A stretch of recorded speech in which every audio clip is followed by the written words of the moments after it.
Hello everyone, ഞാൻ സമീറ, മലപ്പുറം ജില്ലയിലെ പെരിന്തൽമണ്ണ സ്വദേശിയാണ്. ട്രെയിൻ ദ ട്രെയിനർ കോഴ്സിലെ 12th ബാച്ച് സ്റ്റുഡൻ്റ് ആണ്. വിൻബിൽ അക്കാദമിയുടെ കീഴിൽ സംഘടിപ്പിച്ചു വരുന്ന ട്രെയിനേഴ്സ് ടോക്കിലാണ് നാം ഇപ്പോൾ ഉള്ളത്. Train the trainer professional trainer course പൂർത്തിയാക്കിയവരാണ് ഇതിൽ അവതാരകരായി എത്തുന്നത്.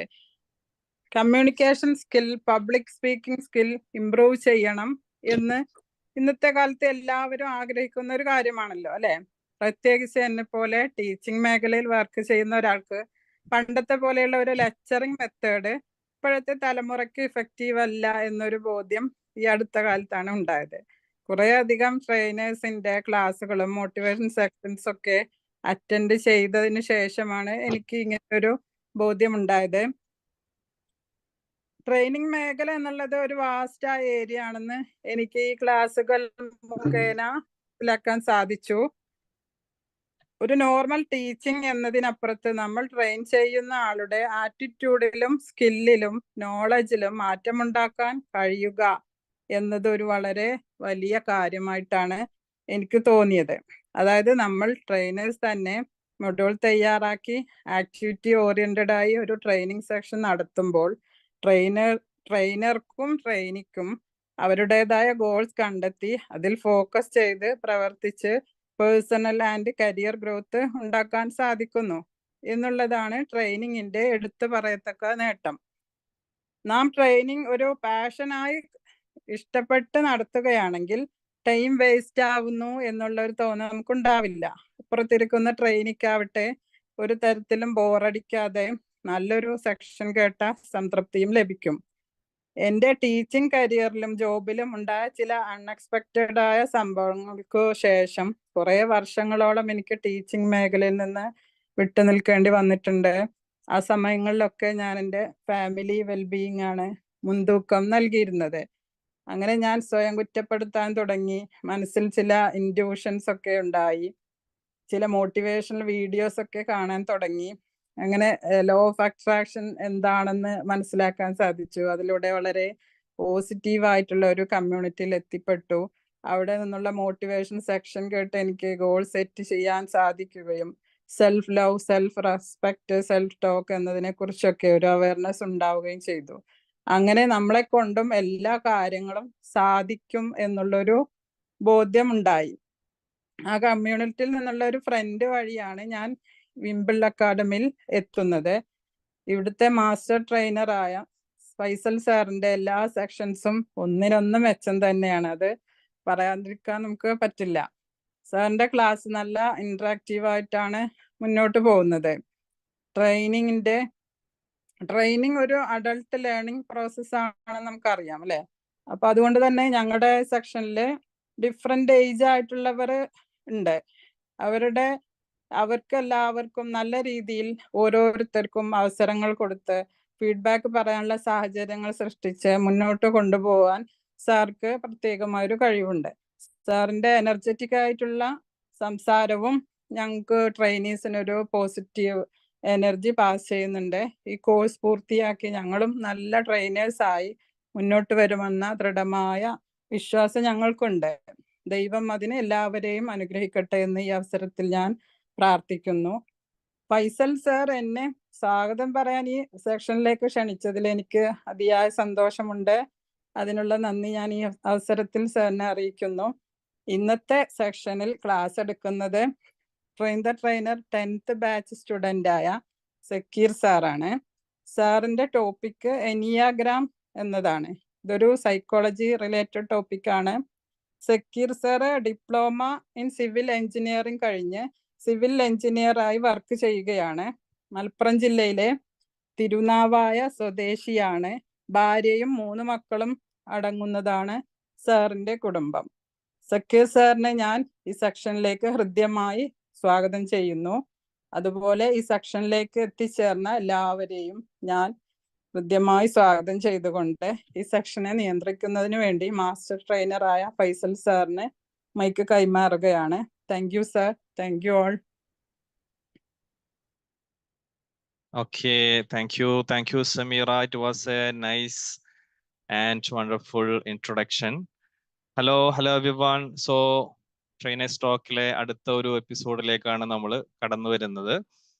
സോ മാക്സിമം ഓപ്പർച്യൂണിറ്റീസ് ട്രെയിനേഴ്സിന് കൊടുക്കുക എന്നുള്ളതാണ് നമ്മളുടെ ഒരു പോളിസി എന്ന് പറയുന്നത്.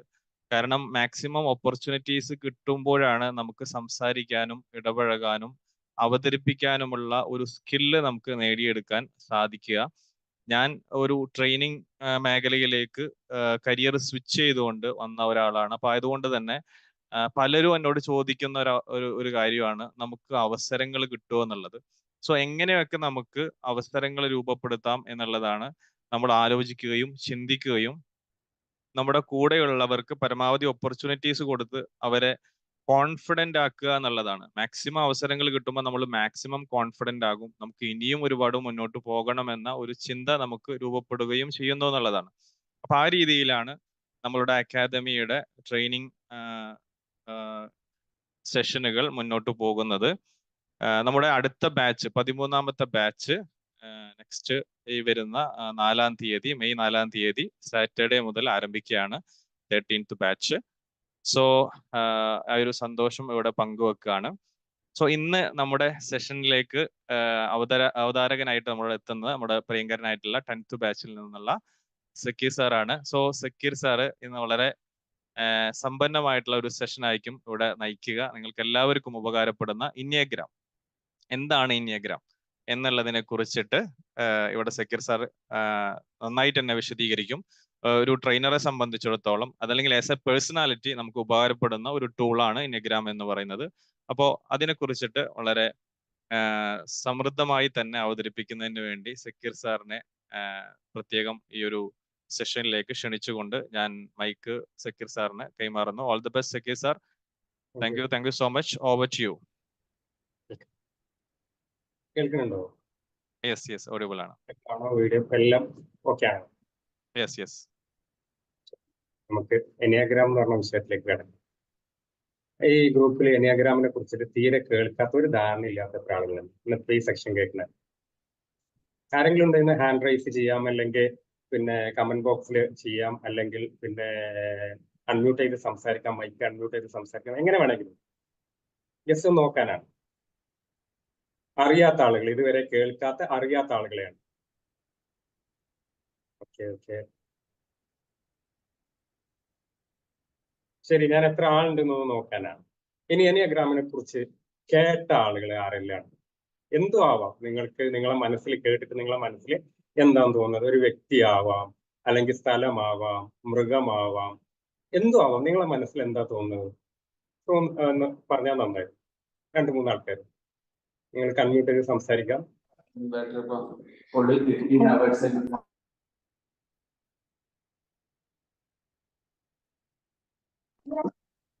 ഒരു ഹലോ സർ. കേൾക്കുന്നുണ്ട്. ഒരു സൈക്കോമെട്രിക് ടൂളാണ് ഇനിയഗ്രാം എന്ന് ഞാൻ കേട്ടിട്ടുണ്ട്.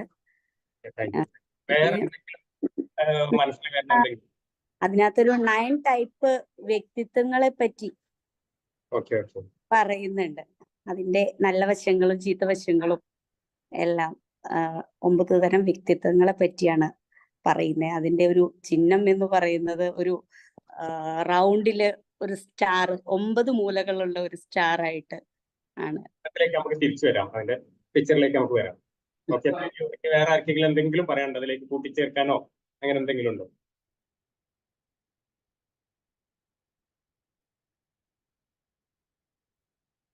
ആർക്കെങ്കിലും ഉണ്ടെങ്കിൽ പറയാം, അല്ലെങ്കിൽ ഞാൻ തുടങ്ങിക്കോട്ടെ. 1, 2, 3 എന്നൊക്കെ പറയുമ്പോ നാടകം തുടങ്ങട്ടോ. തുടങ്ങട്ടെ? എന്നാലും സാറെ തുടങ്ങിക്കോട്ടെ. ആരെങ്കിലും എന്തെങ്കിലും പറയാനുണ്ടെങ്കിൽ? ഇപ്പൊ ഇതിൽ ഒരുപാട് മനഃശാസ്ത്ര കോഴ്സുകൾ ചെയ്ത ആളുകളുണ്ടാവും, അത് പ്രാക്ടീസ് ചെയ്യുന്ന ഒരുപാട് ആളുകളുണ്ടാവും. പക്ഷെ എനിയാഗ്രാമിനെ സംബന്ധിച്ച് ഇതിലൊക്കെ മറ്റുള്ള മനഃശാസ്ത്ര കോഴ്സുകളൊക്കെ സംബന്ധിച്ച് എനിയാഗ്രാമിന്റെ ഒരു പ്രത്യേകത എന്താന്ന് പറഞ്ഞാല് ഇതിനൊരു ഉടമസ്ഥാവകാശം ഇല്ല. പച്ച മലയാളത്തിൽ പറഞ്ഞാല് ബാപ്പയില്ലാത്തത് എന്ന് പറയും. ബാപ്പയില്ലാത്ത ഒരു മനഃശാസ്ത്ര ശാഖയാണ്. ഇതാര് കണ്ടുപിടിച്ച് എന്നുള്ളതിനോ ഇത് എവിടുന്ന് വന്നുള്ളതിനോ ഒന്നും അങ്ങനെ വ്യക്തമായ ഒരു എഴുതപ്പെട്ട രേഖകളൊന്നുമില്ല. എന്നാൽ ഭൂമി ഉണ്ടായ കാലം മുതലേ ഈ കാര്യങ്ങൾ ഉണ്ട്. അപ്പം പിന്നെ നിങ്ങൾക്ക് ഇന്ന സർട്ടിഫിക്കറ്റ് ഉണ്ടോ അതുണ്ടോ എന്നൊന്നും ഇവിടെ ചോദിക്കേണ്ട ആവശ്യമില്ല. ഇത് ആർക്കും എടുക്കാം. ഒരു മനുഷ്യന്റെ ഒരു പൊതുവിചാരമായിട്ട് നമുക്ക് എനയാഗ്രാമിനെ കാണാം. എല്ലാ മനുഷ്യരുടെ ഒരു പൊതുവിചാരമായിട്ട് നമുക്ക് എനയാഗ്രാമിനെ കാണാം. നമുക്ക് എനയാഗ്രാമിന്റെ ജസ്റ്റ് നമുക്ക് ആ ഒരു പിക്ചറിലോട്ടൊന്ന് വരാം.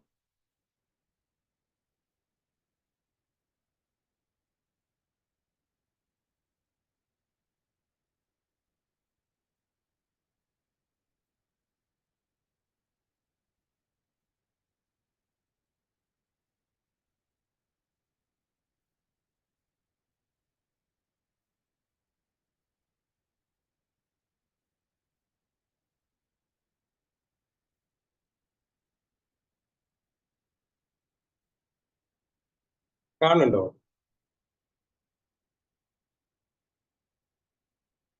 സ്ലൈഡ് കാണുന്നുണ്ടോ നിങ്ങൾക്ക്? യെസ് സാർ കാണുന്നുണ്ട്.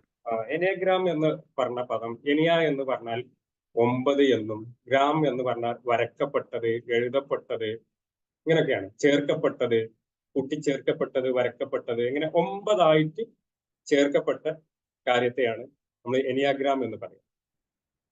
അപ്പോൾ നേരത്തെ മാഡത്തിന്റെ പേര് ഞാൻ പറഞ്ഞു, ലാലി മാഡം തോന്നുന്നു. അവര് പറഞ്ഞു ഒരു വട്ടം, അതിന്റെ ഉള്ളിൽ ഇങ്ങനത്തെ സംഗതികളൊക്കെ ഉണ്ട് എന്ന് പറഞ്ഞു. ഇതാണ് ആ പറഞ്ഞ എനിയാഗ്രാമിന്റെ മാപ്പ് എന്ന് പറഞ്ഞത്.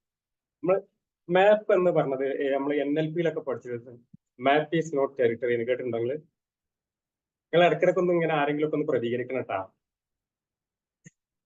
അപ്പോ ശരിക്ക് മാപ്പ് എന്ന് പറഞ്ഞാൽ ആ ഭൂപ്രദേശം ഇല്ല എന്നാണ് പറയാ. ഇപ്പം ഇന്ത്യന്റെ മാപ്പ് ഒരിക്കലും ഇന്ത്യ അല്ലല്ലോ, ആ ഇന്ത്യനെ സിമ്പിൾ ആണ്. അതിൽ നമുക്ക് നോക്കിയാൽ അതിന്റെ സിമ്പിളാണ് അത്. അപ്പൊ അതുപോലെ എനിയാഗ്രാമിന്റെ സിമ്പിളാണ് ഈ മാപ്പ്. ഇതിൽ നോക്കിയാൽ നമുക്ക് എന്തെല്ലാം കാണുന്നുണ്ട്? അറിയുന്നവർ പറയോ?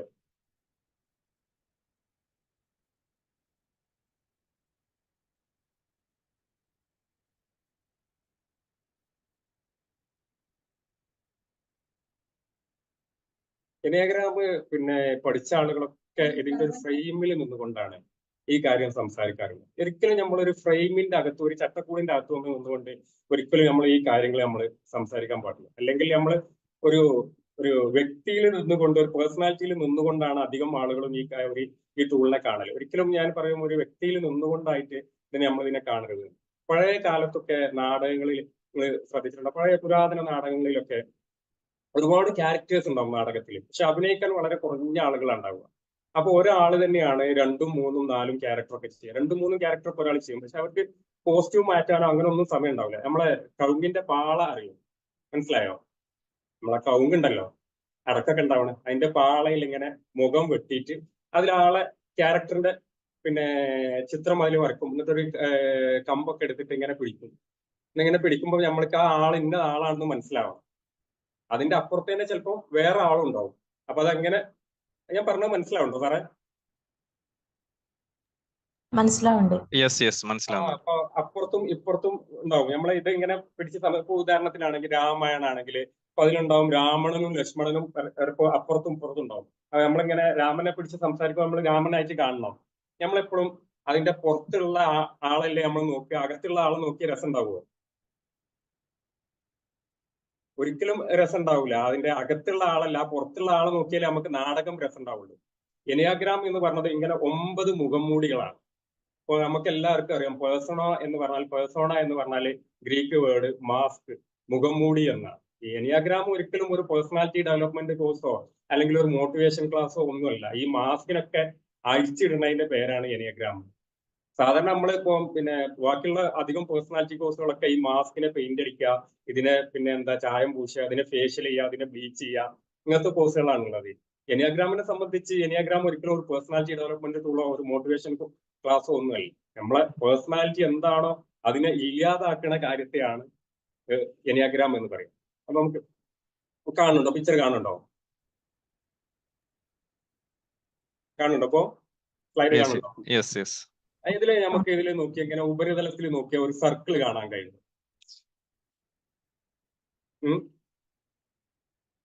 കണ്ടില്ലേ? ഇതാണ് എനിയാഗ്രാമിന്റെ ഒരു ചിത്രം, മാപ്പ് എന്ന് പറഞ്ഞത്. ഇടയ്ക്കിടയ്ക്കൊന്ന് പ്രതികരിക്കൊണ്ടിട്ടോ. നിങ്ങൾ എന്തെങ്കിലും ഒന്ന് പറഞ്ഞാൽ മതി, യെസ് എന്നോ നോന്നോ അങ്ങനെ എന്തെങ്കിലും പറഞ്ഞാൽ മതി. കേൾക്കുന്നുണ്ടോ? കേൾക്കുന്നുണ്ട്. നോക്കിയാൽ ഒരു സർക്കിൾ കാണാം. നമുക്ക് കാണുന്നുണ്ടോ നിങ്ങൾ എല്ലാവരും?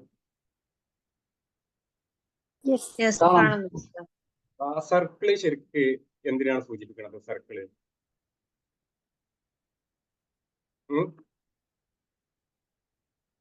പൂർണ്ണത എന്നാണ് പറയുക, അല്ലെങ്കിൽ വോൾനെസ് എന്നുള്ള. ശരിക്കും എപ്പോഴും 0 ഉണ്ടാവുമ്പോഴാണ് മറ്റുള്ള അക്കത്തിനൊക്കെ വില ഉള്ളത്. നിങ്ങൾ ശ്രദ്ധിച്ചിട്ടുണ്ടോ? 1 മുതൽ 9 വരെയുള്ള അക്കത്തിന് വാല്യൂ ഉള്ളത് എന്തുകൊണ്ടാണ്? 0 ഉള്ളത് കൊണ്ടാണ്. മറ്റുള്ളത് ഒരിക്കലും അതിന് വാല്യൂ ഉണ്ടാവില്ല, കാരണം 0 വരുമ്പോഴാണ് അതിന് വാല്യൂ ഉണ്ടാവുന്നത്. അപ്പൊ ഇതിന്റെ ഉപരിതലത്തിൽ കാണാം ഒരു സർക്കിൾ വരണം. ഇത് പൂർണ്ണതയാണ് ഇത് അർത്ഥാക്കുന്നത്. ഇനി ഇതിലേക്ക് കാണാം ഒരു ട്രയാങ്കിൾ കാണാം. 3, 6, 9 അക്കങ്ങളെ ഇങ്ങനെ വെച്ചിട്ട് ഒരു ട്രയാങ്കിൾ കാണാം. 369 നിങ്ങൾ എവിടെയെങ്കിലും കേട്ടിട്ടുണ്ടോ? കേട്ടിട്ടുണ്ട് 369. മമ്മൂട്ടിയുടെ വണ്ടിയൊക്കെ നോക്കിയാൽ അതിന് ഫുള്ള് 369 എന്നാണ് മമ്മൂട്ടിയുടെ വണ്ടിയുടെ നമ്പറൊക്കെ ഉള്ളത്. ഒരുപാട് സ്ഥലത്ത് നിങ്ങൾക്ക് 369 കാണാം. ടെസ്ല കോഡ് കേട്ടിട്ടുണ്ടോ? സാധാരണ നമ്മള് പിന്നെ അധികം പേഴ്സണാലിറ്റി ഡെവലപ്മെന്റ് കോഴ്സുകളിലൊക്കെ പറഞ്ഞ ഒരു സാധനമാണ് ടെസ്ല കോഡ്. കേട്ടിട്ടുണ്ട്? നിക്കോളാസ് ടെസ്ല കണ്ടെത്തിയ ഒരു കോഡാണ് 369 എന്ന് പറഞ്ഞൊരു കോഡാണ്. അപ്പം 3, 6, 9 നമ്പറുകളെ ആയിട്ട് ഒരു ട്രയാങ്കിൾ ഉണ്ട്. പിന്നെ 1, 2, 4, 5, 6, 7, 8 നമ്പറുകളെ വെച്ചിട്ട് ഒരു ഇറഗുലർ ഷേപ്പിലുള്ള ഒരു എക്സഗൺ, ഒരു ഷഡ്ഭുജം. നോക്കി കാണുന്നില്ല അതിലൊക്കെ?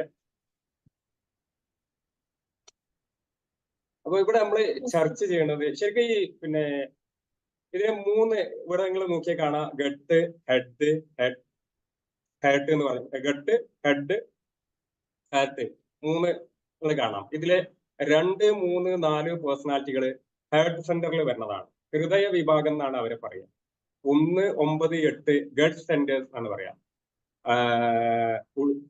പിന്നെ ഇവരെ ഹൃദയ വിഭാഗം എന്നാ പറയാം. ഇവരെ അടിവയർ, ഉദര വിഭാഗം അല്ലെങ്കിൽ ബോഡി ടൈപ്പ് എന്നൊക്കെ പറയും ഗട്ട് സെന്റേഴ്സിനെ. നമ്മള് 1, 9, 8 നമ്പേഴ്സിനെ. ഇനി ഹെഡ് എന്ന് പറഞ്ഞാല് 5, 6, 7 നമ്പറുകളെ ഹെഡ്, ശിരോ കേന്ദ്രം അല്ലെങ്കിൽ ശിരോ വിഭാഗം എന്നാ പറയാ. തല കൂടുതൽ വർക്ക് ചെയ്യുന്ന ആളുകളാണ് ഇവര് ഹൃദയത്തെ കൂടുതൽ എന്ന് പറഞ്ഞാൽ സെന്റിമെന്റൽ ആയിരിക്കും. കുറെ ഇവര് ബുദ്ധിക്ക് കളിക്കുന്ന ആൾക്കാരാണ്.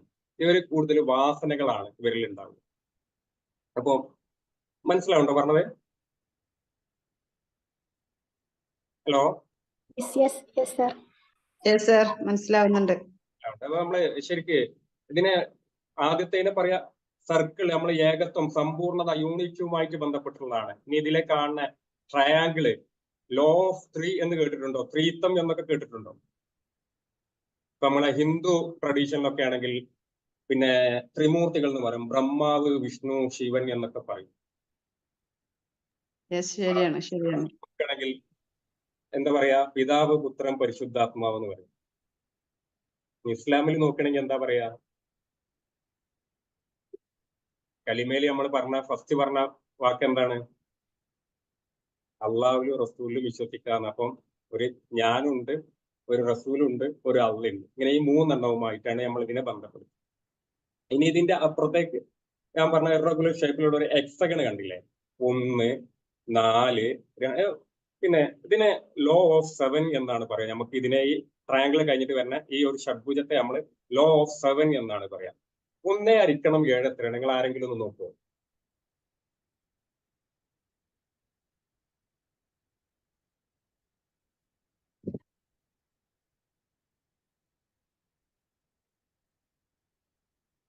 ഞാൻ നോക്കണോ? 1, 4, 2, 8, 5, 7, 1, 4, 2, 9. അപ്പോൾ നമുക്ക് 1 കൊണ്ട് 7 ഹരിച്ചാൽ കിട്ടുന്ന ഒരു സംഖ്യ ഉണ്ടാവും 1. അത് കഴിഞ്ഞാൽ 4 ആണ്. അപ്പൊ ആ 1 നിന്ന് 4ലേക്കാണ് ലൈനുള്ളത്. കണ്ടോ? 2, 8, 5, 7, 4, 1. 2 നിന്ന് 8ലേക്ക്, 8 നിന്ന് 5ലേക്ക്, 5 നിന്ന് 7ലേക്ക്, 7 നിന്ന് വീണ്ടും 1ലേക്ക്, 1 നിന്ന് 4ലേക്ക്. ഇതിങ്ങനെ അതിങ്ങനെ കണ്ടിന്യൂസ് ചെയ്തുകൊണ്ടേയിരിക്കും ആ നമ്പർ, ആ അക്കങ്ങള്, അല്ലേ? അത് വീണ്ടും ഇങ്ങനെ അതിന് ഇൻഫിനിറ്റി ആയിട്ടാണ് ആ നമ്പർ ഉണ്ടാവുക. 7 പ്രത്യേകത ഉണ്ട്. നിങ്ങൾ 7 ശ്രദ്ധിച്ചു നോക്കിയിട്ടുണ്ട്? 7 ഒരുപാട് കാര്യങ്ങൾ കൊണ്ട് ഇവിടെ 7 വെച്ചിട്ടുണ്ട്. ആഴ്ചയിൽ 7 ദിവസങ്ങളാണ്, 7 നിറങ്ങളാണ്, 7 സ്വരങ്ങളാണ്, 7 ഭൂഖണ്ഡങ്ങളാണ്, 7 അത്ഭുതങ്ങളാണ്, 7 ആകാശാണെന്ന് പറയും. അങ്ങനെ ഒരുപാട് പിന്നെ എന്താ പറയാ, നമ്മള് തവാഫ് ചെയ്യുമ്പോൾ 7 പറയാ. അങ്ങനെ ഒരുപാട് സ്ഥലത്ത് പിന്നെ 7 ചക്രങ്ങൾ, ആധാര ചക്രങ്ങൾ 7. ഒരുപാട് സ്ഥലത്ത് 7 ഒരുപാട് ബന്ധങ്ങൾ കാണാം. നിങ്ങൾക്ക് കണ്ടിട്ടുണ്ടോ? ശ്രദ്ധിച്ചു നോക്കിയിട്ടുണ്ടോ? അപ്പൊ ഇതിലുള്ള ആ 3 കാര്യങ്ങളാണ് ഞാൻ ഇവിടെ, ഇതിലുള്ള ആ 3 എണ്ണത്തെയാണ് ഇവിടെ വേറിട്ട് കാണിക്കുന്നത്. ഒരു ഷഡ്ഭുജം, ഒരു ട്രയാങ്കിള്, ഒരു ത്രികോണം, ഒരു സർക്കിള്. കാണുന്നുണ്ടോ? കാണാം. ഇങ്ങനെ 9 പോയിന്റ്സ് കണ്ടോ? ഇതാണ് എനിയാഗ്രാമിന്റെ ലോഗോ എന്ന് പറഞ്ഞത്, അല്ലെങ്കിൽ പിക്ചർ എന്ന് പറഞ്ഞത്. ഈ 9 പോയിന്റ്സ് കണ്ടോ? ക്ലോക്ക് വൈസിലാണ് ഇതിങ്ങനെ 9 പോയിന്റ്സുകൾ ഉള്ളത്. നമ്പർ ആകുമ്പോൾ ക്ലോക്ക് വൈസ് മനസ്സിലാക്കാൻ കഴിയുള്ളൂ. ഇപ്പൊ നമ്പർ ഇട്ട് വരുമ്പോഴാണ് നമുക്ക് മനസ്സിലാക്കാൻ കഴിയുക.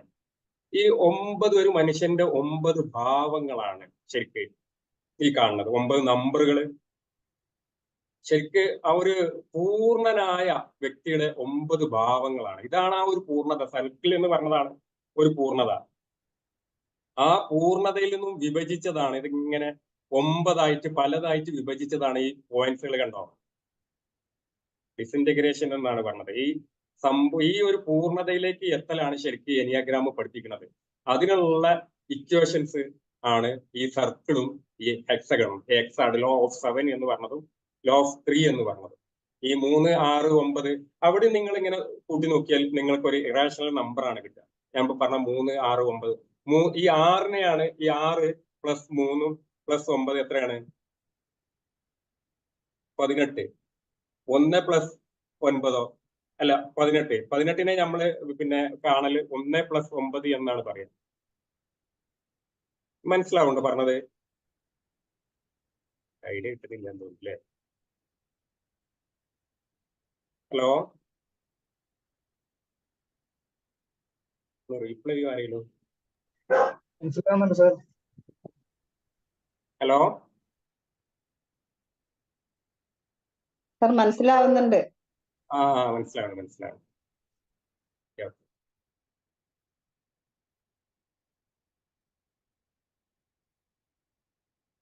അപ്പൊ നമ്മൾ ഇതിനെ നമ്മൾ പറയാ ഈ ലോ ഓഫ് 7 അല്ലെ ഹെക്സഗണെ നമ്മൾ പറയാ ടു അണ്ടർസ്റ്റാൻഡ് എന്നാണ്. നിങ്ങൾക്ക് നിങ്ങളെ മനസ്സിലാക്കാനുള്ളതാണ് ഈ 7 എന്ന് പറഞ്ഞ സംഗതി. ഇത് നോ എന്ന് പറഞ്ഞാലോ നിങ്ങൾക്ക് നിങ്ങളെ അറിയാനുള്ളതാണ്. ഇത് നിങ്ങൾക്ക് ആവാനുള്ളതാണ് ഈ കാര്യം. ഇത് കണ്ടോ? ഈ സർക്കിളാണത്. ഈ ലോ ഓഫ് 3, ലോ ഓഫ് 7 എന്ന് പറഞ്ഞത്. ഇനി നമുക്ക് ആ 9 പേഴ്സണാലിറ്റിയിലോട്ടൊന്ന് നമുക്ക് വരാം. നിങ്ങൾക്കിവിടെ കാണാം 9 പേഴ്സണാലിറ്റികൾ. ഫസ്റ്റത്തെ പേഴ്സണാലിറ്റിയുടെ പേര് പെർഫോമർ, രണ്ടാമത്തെ അല്ലെങ്കിൽ പെർഫെക്ഷനിസ്റ്റ്, സമ്പൂർണതാവാദി എന്നൊക്കെ പറയും. നോക്കാം, ഇത് നിങ്ങൾ കാണുന്നുണ്ടോ? ഫസ്റ്റത്തെ പെർഫെക്ഷനിസ്റ്റ് എന്നാണ് ഇവരെ പറയാം. പെർഫെക്ഷനിസ്റ്റ് എന്ന് പറഞ്ഞാൽ നമ്മളെ മനസ്സിലൊക്കെ എന്താ വരിക? സമ്പൂർണവാദി. സമ്പൂർണവാദി. അത് മലയാളത്തിൽ പറഞ്ഞതാണ്. നമ്മള് ഏത് കാര്യം ഏറ്റവും എല്ലാ കാര്യത്തിലും പെർഫെക്ഷൻ ആയിട്ട് ചെയ്യണം എന്നുള്ളത്. കാര്യങ്ങൾക്കൊക്കെ ഒരു വ്യവസ്ഥ ഉള്ള ആളെന്നാണ് നമ്മൾ അതിനെ പറയാം. വളരെ നിയമങ്ങൾ അയാൾ വളരെ കൃത്യമായി പാലിക്കുന്ന ആളാണ്. കാര്യങ്ങൾക്കൊക്കെ അയാൾക്ക് ഭയങ്കര നിയമങ്ങളുള്ള ആളാണ്. പെട്ടെന്ന് ദേഷ്യം വരുന്ന ആളാണ്. ഇപ്പൊ 7 മണിക്ക് ഇവിടെ എനിയാഗ്രാമിന്റെ ക്ലാസ് എന്ന് പറഞ്ഞാല് അയാൾ 6:50 ഇവിടെ ഉണ്ടാവും. ഞാൻ 8 മണിക്ക് എടുക്കാനുള്ള ആൾ 8 മണിക്ക് വന്നില്ലെങ്കിൽ ആൾക്ക് ഭയങ്കരമായ ദേഷ്യം വരും അയാൾക്ക്. അയാൾ വളരെ കറക്റ്റ് ആയിരിക്കും, ബാക്കിയുള്ള ആളുകളും കറക്റ്റ് ആവണം എന്നാ പറയാ. രണ്ടാമത്തെ പേഴ്സണാലിറ്റി ഒക്കെ നമ്മൾ ജസ്റ്റ് ഒന്ന് വളരെ സമയം നമുക്ക് വളരെ കുറവാണ്, നമ്മൾ ജസ്റ്റ് ഒന്ന് പറഞ്ഞു പോണേ ഉള്ളൂ. രണ്ടാമത്തെ പേഴ്സണാലിറ്റിയുടെ പേരാണ് ഹെൽപ്പർ എന്നാണ് പറയാ. ഈ റിഫോമർ എന്ന് പറഞ്ഞാൽ എന്താണ്? അതിന് മലയാളത്തിൽ എന്താ പറയാ?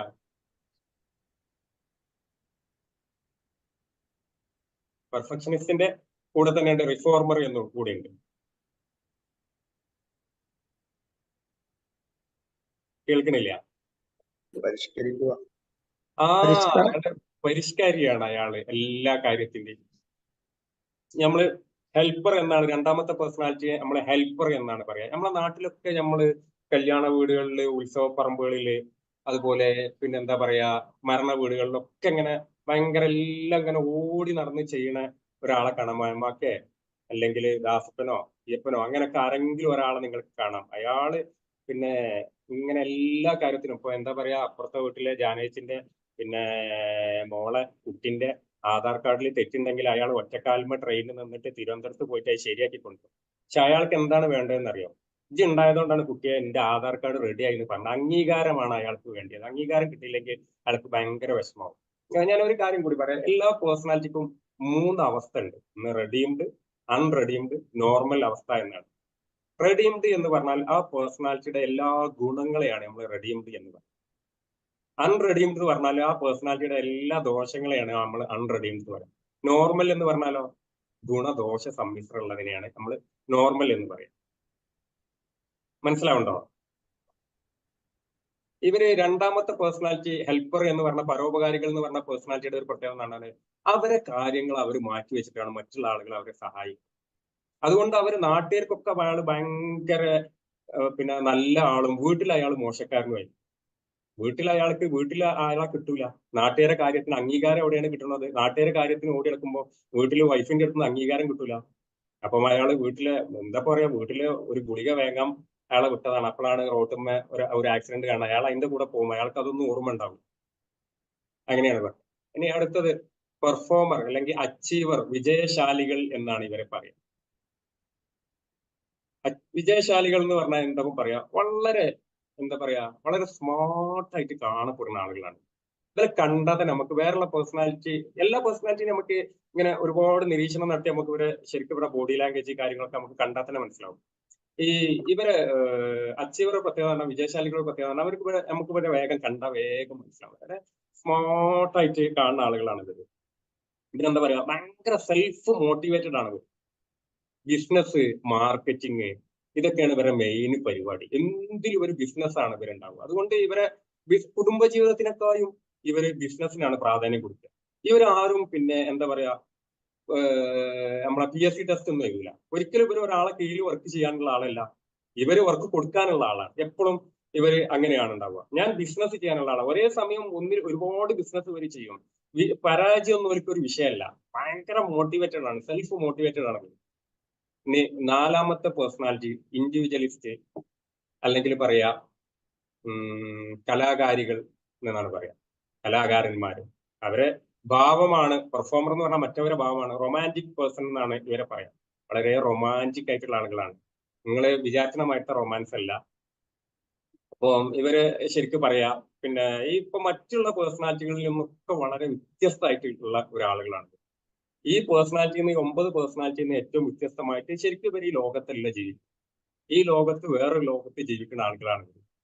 കഥ, കവിത ഇതൊക്കെയാണ് ഇവരെ പരിപാടി. ഇവരെ ഇഷ്ടമുള്ള സംഗതി അതാണ്. പിന്നെ ഇവരെ കണ്ടാൽ നമുക്ക് പെട്ടെന്ന് മനസ്സിലാവാം പിന്നെ ആർക്കും ചേരാത്ത ഒരു ഡ്രസ്സ് അല്ലെങ്കിൽ ഒരു സ്പെക്സ് അങ്ങനെയുള്ള ഞാൻ വ്യത്യസ്തനാണ് എന്ന് കാണിക്കാൻ വേണ്ടിയില് അയാൾ എന്തെങ്കിലുമൊക്കെ അയാൾ ഒരു ഡ്രസ്സിങ്സിലോ മുടിയിലോ കാര്യത്തിലോ എന്തെങ്കിലുമൊക്കെ ഉണ്ടാവും അയാളടുത്ത്. ഞാൻ വ്യത്യസ്തനാണ്, മറ്റുള്ളവരിൽ നിന്നും ഞാൻ വ്യത്യസ്തനാണ്. അതാണ് അയാൾ. ഇയാൾ എപ്പോഴും ഭയങ്കര ദുഃഖം പേറി നടക്കുന്ന ആളാണ്. ഈ ദുഃഖങ്ങളാണ് ഇയാൾ കവിതയായിട്ട് ഇയാളെ ദുഃഖങ്ങളാണ് ഇയാൾ കവിതയായിട്ട് പുറത്തു വരുന്നത്. വളരെ നന്നായാല് വളരെ നല്ല ഏറ്റവും ഭയങ്കര ക്രിയേറ്റീവ് ആയിട്ടുള്ള ആളുകളാണ് ഇത്. ഇനി അഞ്ചാമത്തെ പേഴ്സണാലിറ്റി ഒബ്സർവർ എന്ന് പറഞ്ഞാൽ നിരീക്ഷകർ അല്ലെങ്കിൽ ഇൻവെസ്റ്റിഗേറ്റേഴ്സ് എന്ന് പറഞ്ഞാൽ ഒബ്സർവർ ചിന്തകര് നിരീക്ഷകരാണ്. ഇവർ ഇൻവെസ്റ്റിഗേഷൻ ആണ് ഇവരെ മെയിൻ പരിപാടി.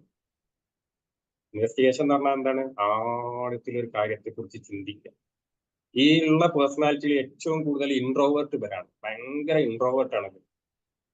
ഭയങ്കര ഇപ്പം ഞാൻ എന്താ വളരെ സിമ്പിൾ ആയിട്ട് പറയാൻ പറഞ്ഞാൽ ഭൂമി ഉരുണ്ടതാണെന്നൊക്കെ ശരിക്കും ഇവരൊരു 5നോട് ചോദിക്കണം. ഭൂമി ഉരുണ്ടതാണ് നമ്മളോടൊക്കെ ചോദിച്ചാൽ നമ്മൾ പഠിച്ചിക്കണം ഉരുണ്ടതാണ് അത്രയൊക്കെ തന്നെ നമുക്ക് അറിയില്ല. നമ്മൾ കാണുമ്പോൾ ഭൂമി പരന്നിട്ടാണുള്ളത്. പക്ഷെ ഭൂമി ഉരുണ്ടതാണ് എന്നൊക്കെ ഇവര് കറക്റ്റ് പറഞ്ഞു. നമ്മൾ കിളി പോയി ജാതി ആൾക്കാരായിട്ട് സംസാരിച്ചത് അത് നോളജാണ്. ഒരു കാര്യത്തിൽ ആഴത്തിൽ പഠിച്ചു പോകുന്ന ആളുകളാണ്. ശരിക്ക് കൃത്യമായിട്ട് ഇവര് പറഞ്ഞു തരും നമുക്ക് ഒരു കാര്യം. പക്ഷെ ഒരു 4 ആളെ മുമ്പിൽ ഇവർക്ക് സംസാരിക്കാൻ പറ്റും. ഇവർ എപ്പോഴും തനിച്ചിരിക്കുക, പുസ്തകം വായിക്കുക. പുസ്തകം വായിക്കണവരൊക്കെ 5 നിങ്ങൾ മനസ്സിലാക്കേണ്ട കേട്ടോ. 5 റേഞ്ച് വേറെയാണ്. നമുക്ക് ഇതിനെക്കുറിച്ച് ഡീറ്റെയിൽഡ് ആയിട്ട് നമ്മൾ ഓരോ മണിക്കൂറുകൾ ക്ലാസ് എടുക്കും. എനാഗ്രാം ഒരു 1 മണിക്കൂർ കൊണ്ട് പറയേണ്ടതല്ല. അതിന്റെ ബേസിക് ആണ് ഇവിടെ പറഞ്ഞത്. ഇത് നമ്മൾ 3 കോഴ്സാണ് നമ്മൾ കണ്ടത്. ഒന്ന് എനിയാഗ്രാമിന്റെ ബേസിക്, പിന്നെ അഡ്വാൻസ്ഡ്, പിന്നെ മാസ്റ്റർ. എനിയാഗ്രാം ബേസിക്കലി നമ്മൾ സൈക്കോളജിയാണ് പറയാ, പിന്നെ അഡ്വാൻസ്ഡും സൈക്കോളജിയാണ്. മാസ്റ്റർ നമ്മൾ പാരാസൈക്കോളജി അല്ലെങ്കിൽ ഫിലോസഫിയുമായിട്ട് ബന്ധപ്പെട്ടിട്ടാണ് മാസ്റ്റർ പറയാം. അപ്പൊ നമ്മൾ 5ാമത്തെ പേഴ്സണാലിറ്റിയാണ് പറഞ്ഞത്. 6ാമത്തെ പേഴ്സണാലിറ്റി ക്വസ്റ്റ്യനെയർ അല്ലെങ്കിൽ ലോയലിസ്റ്റ്. ലോയലിസ്റ്റ് ആണ് അവരെ ശരിക്കും പേര്. ക്വസ്റ്റ്യനെയർ ഒക്കെ മേലത്തൊക്കെ അവരെ ഭാവങ്ങളാണ് ശരിക്കും. ക്വസ്റ്റ്യനെയർ എന്ന് പറഞ്ഞാൽ എന്താണ്? ലോയലിസ്റ്റ് എന്ന് പറഞ്ഞാൽ ശരിക്കും അതിന്റെ മലയാളങ്ങൾ ഡിക്ഷണറിയിൽ നോക്കിയാൽ കാണാം രാജഭക്തൻ. അത് ആ പേര് പോലെ തന്നെയാണ്. ഇവരെ സപ്പോർട്ടർ എന്നൊക്കെയാണ് പറയാം. വേറെ ഒരുപാട് പേരുകളുണ്ട്, നമുക്ക് ഡീറ്റെയിൽ ആയിട്ട് പഠിക്കാം. സപ്പോർട്ടർ എന്ന് പറഞ്ഞാൽ നിങ്ങൾ വിചാരിച്ച് ഭയങ്കര സപ്പോർട്ടുള്ള ആൾക്കാരാണെന്നാണ്. തീരെ യെസ്, മലയാളത്തിൽ വിശ്വസ്തർ എന്നാ പറയാ. എന്താ അങ്ങനെ പറയാൻ കാരണം?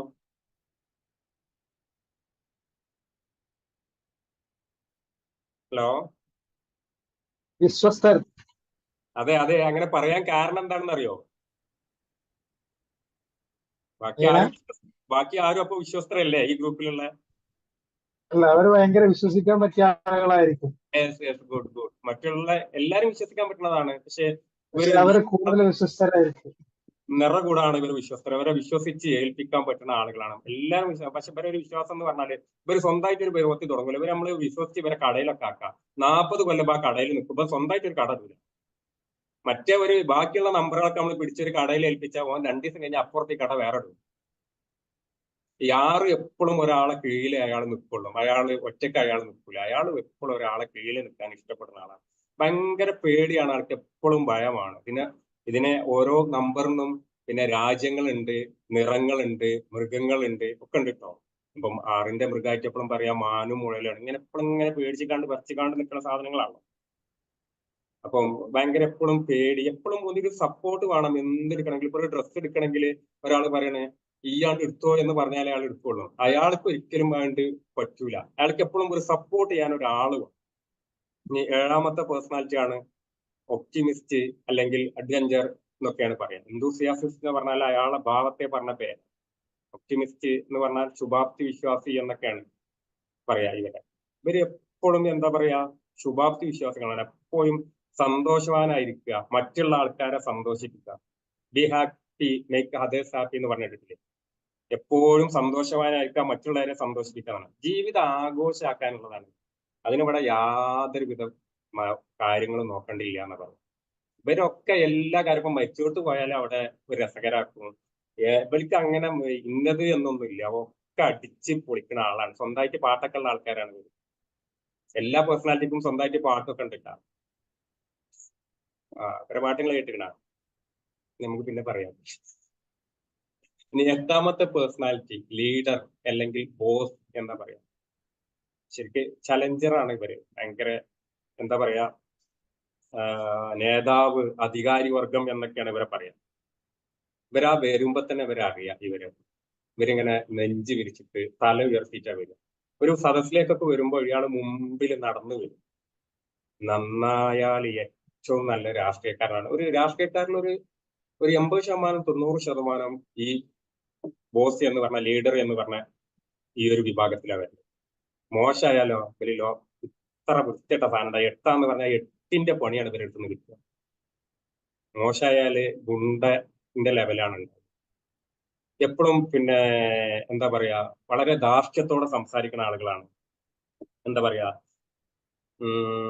ഏറ്റവും നല്ല നേതാവ് ഒക്കെ ഇവരെ നല്ല പറയാം. നന്നായാലും ഇവര് സ്കൂളിലൊക്കെ പഠിക്കുമ്പോൾ ഇവര് പഠിച്ചില്ലെങ്കിൽ ചെറുപ്പത്തിൽ ഇവര് ആരാ ലീഡർ ആവാന്ന് പറഞ്ഞാൽ ഈ ചെന്നിട്ട് ഇയാൾ ലീഡർ ആവും. ചെറുപ്പം മുതലേ ഇയാൾ അങ്ങനെ തന്നെ ആയിരുന്നു. ലീഡർഷിപ്പ് ക്വാളിറ്റി ഉള്ള ആൾക്കാർ. ഭയങ്കര പഠിപ്പിച്ചിട്ടാണെന്ന് നോക്കണ്ട. ഇയാള് പഠിപ്പിച്ചിട്ട് ആവാതിരിക്കാം ഒക്കെ ആവാം. പക്ഷെ ഇയാള് ചെറുപ്പം മുതലേ ലീഡർഷിപ്പ് ക്വാളിറ്റി ഉള്ള ആവും. ഇനി അടുത്ത 9ാമത്തെ പേഴ്സണാലിറ്റിയുടെ പേരാണ് പീസ് മേക്കർ എന്നാണ് പറയുന്നത്. പീസ് മേക്കർ എന്ന് പറഞ്ഞാൽ എന്താണ്? സമാധാനകാംക്ഷികൾ എന്ന് പറഞ്ഞാൽ മീഡിയേറ്റർ എന്നാണ് പറയാ. കൂട്ടി യോജിപ്പിക്കുന്ന ആള് എന്നാണ് ഇയാൾ പറയുന്നത്. ഇയാൾക്ക് എപ്പോഴും പ്രശ്നം ഉണ്ടാവുന്നത് ഇഷ്ടമല്ല ഇയാൾ. അതുകൊണ്ടാണ് ഇയാൾ ഇങ്ങനെ എപ്പോഴും മധ്യസ്ഥതക്ക് നിറക്കുന്ന ആൾ. ഇയാൾക്ക് അയാൾ ഭയങ്കര പീസ് മേക്കർ ആയിട്ടൊന്നല്ല. അയാൾക്ക് ഇഷ്ടമല്ല പ്രശ്നം ഉണ്ടാവുന്നത്. അയാൾക്ക് ഇഷ്ടമല്ല. അപ്പം ചുരുക്കി പറഞ്ഞാല് അയാളും വൈഫും കൂടി 9 എന്ന് പറഞ്ഞ നമ്പറും വൈഫും കൂടി പിന്നെ ബസ്സിൽ പോകണമെങ്കിൽ വൈഫിനെ ആരെങ്കിലും തോണ്ടിയാൽ 9 പറയണം, ഭർത്താവിനോട് പറയണം ഇന്ന ഇയാൾ തോണ്ടി എന്ന് പറഞ്ഞാൽ അയാൾ എന്താ പറയാന്ന് പറഞ്ഞാൽ അയാൾ മാറി നമ്മളിപ്പോ അടുത്ത സ്റ്റോപ്പിൽ ഇറങ്ങൂലെ, ഒരു പ്രശ്നത്തിന് നിൽക്കണ്ടെന്ന്. ഇയാൾ എപ്പോഴും പ്രശ്നം ഉണ്ടാക്കാൻ ഇഷ്ടമുള്ള ആളല്ലേ? ഹലോ സുമീറ, അൺമ്യൂട്ട് ചെയ്യേ. എന്റെ പെങ്ങളാണ് ഇവിടെ ക്ലാസ് കേൾക്കാൻ വന്നത്. അത് എത്രയും മനസ്സിലായോ? വേറെ മനസ്സിലായോ? നന്നായാലും ഇവര് ഭയങ്കര പിന്നെ ക്ഷമിച്ചാല് ഇവര് എന്താ പറയാ, നെല്ലിപ്പടിന്റെ പലക വരെ ഇവര് ക്ഷമിക്കുന്നതാണ്. ഇവരാണ്ട് ഇവർക്ക് ദേഷ്യം വന്ന അവരെ പിടിച്ചാൽ കിട്ടൂലട്ടാ. ഈ 9ന്റെ ഒരു പ്രശ്നം അങ്ങനെയാണ്. പിന്നെ എന്താ പറയാ, നമ്മളിൽ എല്ലാവരിലും ഈ 9 പേഴ്സണാലിറ്റി ഉണ്ട്. പേഴ്സണാലിറ്റി നോക്കാൻ നമ്മള് സാധാരണ ഉപയോഗിക്കൽ ക്വസ്റ്റനെയർ ആണ് ഉപയോഗിക്കല്. ക്വസ്റ്റനെയർ ഉപയോഗിച്ച് നമുക്ക് ആ ക്വസ്റ്റ്യൻ ഉണ്ടാവും, അതിനൊരു ആൻസർ കീ ഉണ്ടാവും. ആ ക്വസ്റ്റനെയർ നമുക്ക് നോക്കിയാൽ നമുക്ക് ഏറെക്കുറെ നമുക്ക് മനസ്സിലാവും. പക്ഷെ ക്വസ്റ്റനെയർ ഒരിക്കലും, ഞാൻ എപ്പോഴും പറയാ, വളരെ ഒരു 50-50 ചാൻസ് ആണ് ക്വസ്റ്റനെയറിനൊക്കെ എപ്പോഴും ഉണ്ടാവുക. അത് നമ്മൾ അപ്പത്തെ മാനസികാവസ്ഥ, അപ്പത്തെ സംഗതിയൊക്കെ നോക്കിയിട്ടാണ് അതിലെ വരിക. എന്നാലും ഏറെക്കുറെ ശരിയായിരിക്കും ക്വസ്റ്റനെയർ വെച്ച് നോക്കും. ക്വസ്റ്റനെയർ കാര്യങ്ങളൊക്കെ ഉണ്ട്. ഈ 9 പേഴ്സണാലിറ്റിയും നമ്മളെ ഉള്ളിലുണ്ട്. ഇതിൽ ഒരു പേഴ്സണാലിറ്റിയാണ് നമ്മളെ മികച്ചു നിൽക്കുക. അതായിട്ടാണ് നമ്മൾ അറിയപ്പെടുക. ആ പേഴ്സണാലിറ്റി എന്ന് പറഞ്ഞ രീതിയിലാണ് നമ്മൾ അറിയപ്പെടുക. സർ, ഈ ഡോപ്പ് ടെസ്റ്റോ ഇതുമായിട്ട് ബന്ധമുണ്ടോ? ഡോപ്പ് പേഴ്സണാലിറ്റി നോക്കണ ഒരു ഡോപ്പ് ടെസ്റ്റ് ഇല്ലേ? കേൾക്കണില്ല മേഡം? എന്താണ് ഡോപ്പ് ടെസ്റ്റുമായിട്ട് ഇത് ബന്ധമുണ്ടോ? ഇനിയഗ്രാം ഏത് ടെസ്റ്റ് ആയിട്ട്? ഡോപ്പ് ടെസ്റ്റ് ഉണ്ടല്ലോ, പേഴ്സണാലിറ്റി നോക്കണേ. എല്ലാ പിന്നെ മനഃശാസ്ത്ര കോഴ്സുകളും നമ്മൾ പഠിച്ചു നോക്കിയാൽ എല്ലാം പരസ്പരം കണക്ട് ഉള്ളതാണ്. ഓരോ ആളുകള് അവര് കണ്ടെത്തിയ ഒരു സത്യം ഇവിടെ കണ്ടെത്താനുള്ളൂ. അതിനെ പല ആളുകൾ പല രീതിയിൽ പറഞ്ഞു എന്നുള്ളൂ. നമുക്കത് പഠിച്ചു പോകുമ്പോഴാണ് നമുക്ക് ആ കാര്യം മനസ്സിലാവുക. എല്ലാ പേഴ്സണാലിറ്റി, ഇപ്പൊ MBTI എന്ന് പറഞ്ഞ 16 പേഴ്സണാലിറ്റി ആയിട്ട് പറഞ്ഞതാണ്. എനിയാഗ്രാം 9 പേഴ്സണാലിറ്റി ആയിട്ടാണ് പറഞ്ഞത്. TA 3 പേഴ്സണാലിറ്റി ആണ് പറഞ്ഞത്. അങ്ങനെ ഓരോന്നും പല രീതിയിലാണ് പറയാം. അപ്പൊ നമുക്കൊരു കുറെ കൂടി നമുക്ക് മുകളിലേക്ക് പോകുമ്പോൾ നമുക്ക് മനസ്സിലാവും, ഇത് ഓരോ ആളുകൾ അവർക്ക് മനസ്സിലായ ഒരു സത്യത്തെയാണ് എല്ലാവർക്കും മനസ്സിലായത്. അത് അവര് ഓരോ രീതിയിൽ അവതരിപ്പിച്ചു, പല രീതിയിലും അതിനെ അവതരിപ്പിച്ചു. അപ്പം എല്ലാം ബന്ധമുള്ളതാണ്. നമുക്ക് ഒന്ന് നന്നായിട്ട് മനസ്സിലാക്കി നമുക്ക് എല്ലാം അതിലേക്ക് ചേർത്ത് വെച്ച് നമുക്ക് മനസ്സിലാക്കി നോക്കാൻ കഴിയും. മനസ്സിലാവണ്ടോ മേഡം? ഓക്കെ മനസ്സിലായി. ഇതിൽ എന്തെങ്കിലും ഡൗട്ട് ചോദിക്കാണ്ടോ? അത്രയും പറഞ്ഞില്ലേ?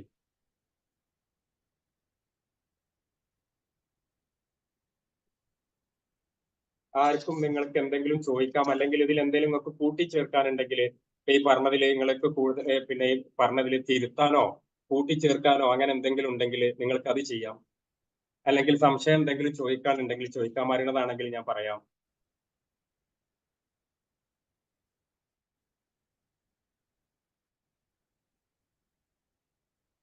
അതിൽ ഈ 9 പേഴ്സണാലിറ്റി നമുക്ക് നോക്കുകയാണെങ്കിൽ അവർ ഓരോ നമ്പേഴ്സിൽ നമുക്ക് ഇങ്ങനെ ഭയങ്കര എന്താ ക്വാളിറ്റി എന്ന് പറയുമ്പോൾ നമ്മൾ എന്താ മനസ്സിലാക്കേണ്ടത്? ഹലോ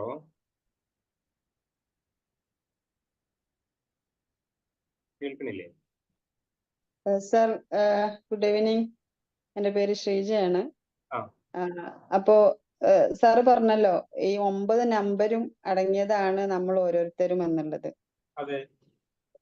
അപ്പോ അതിനകത്ത് ആ സർക്കിളില് ഓരോ നമ്പറില് പിന്നെ ഹെഡ്, അതുപോലെ ഹേർട്ട്, പിന്നെന്താ വേറൊരു കാര്യം കൂടി ഉണ്ടല്ലോ.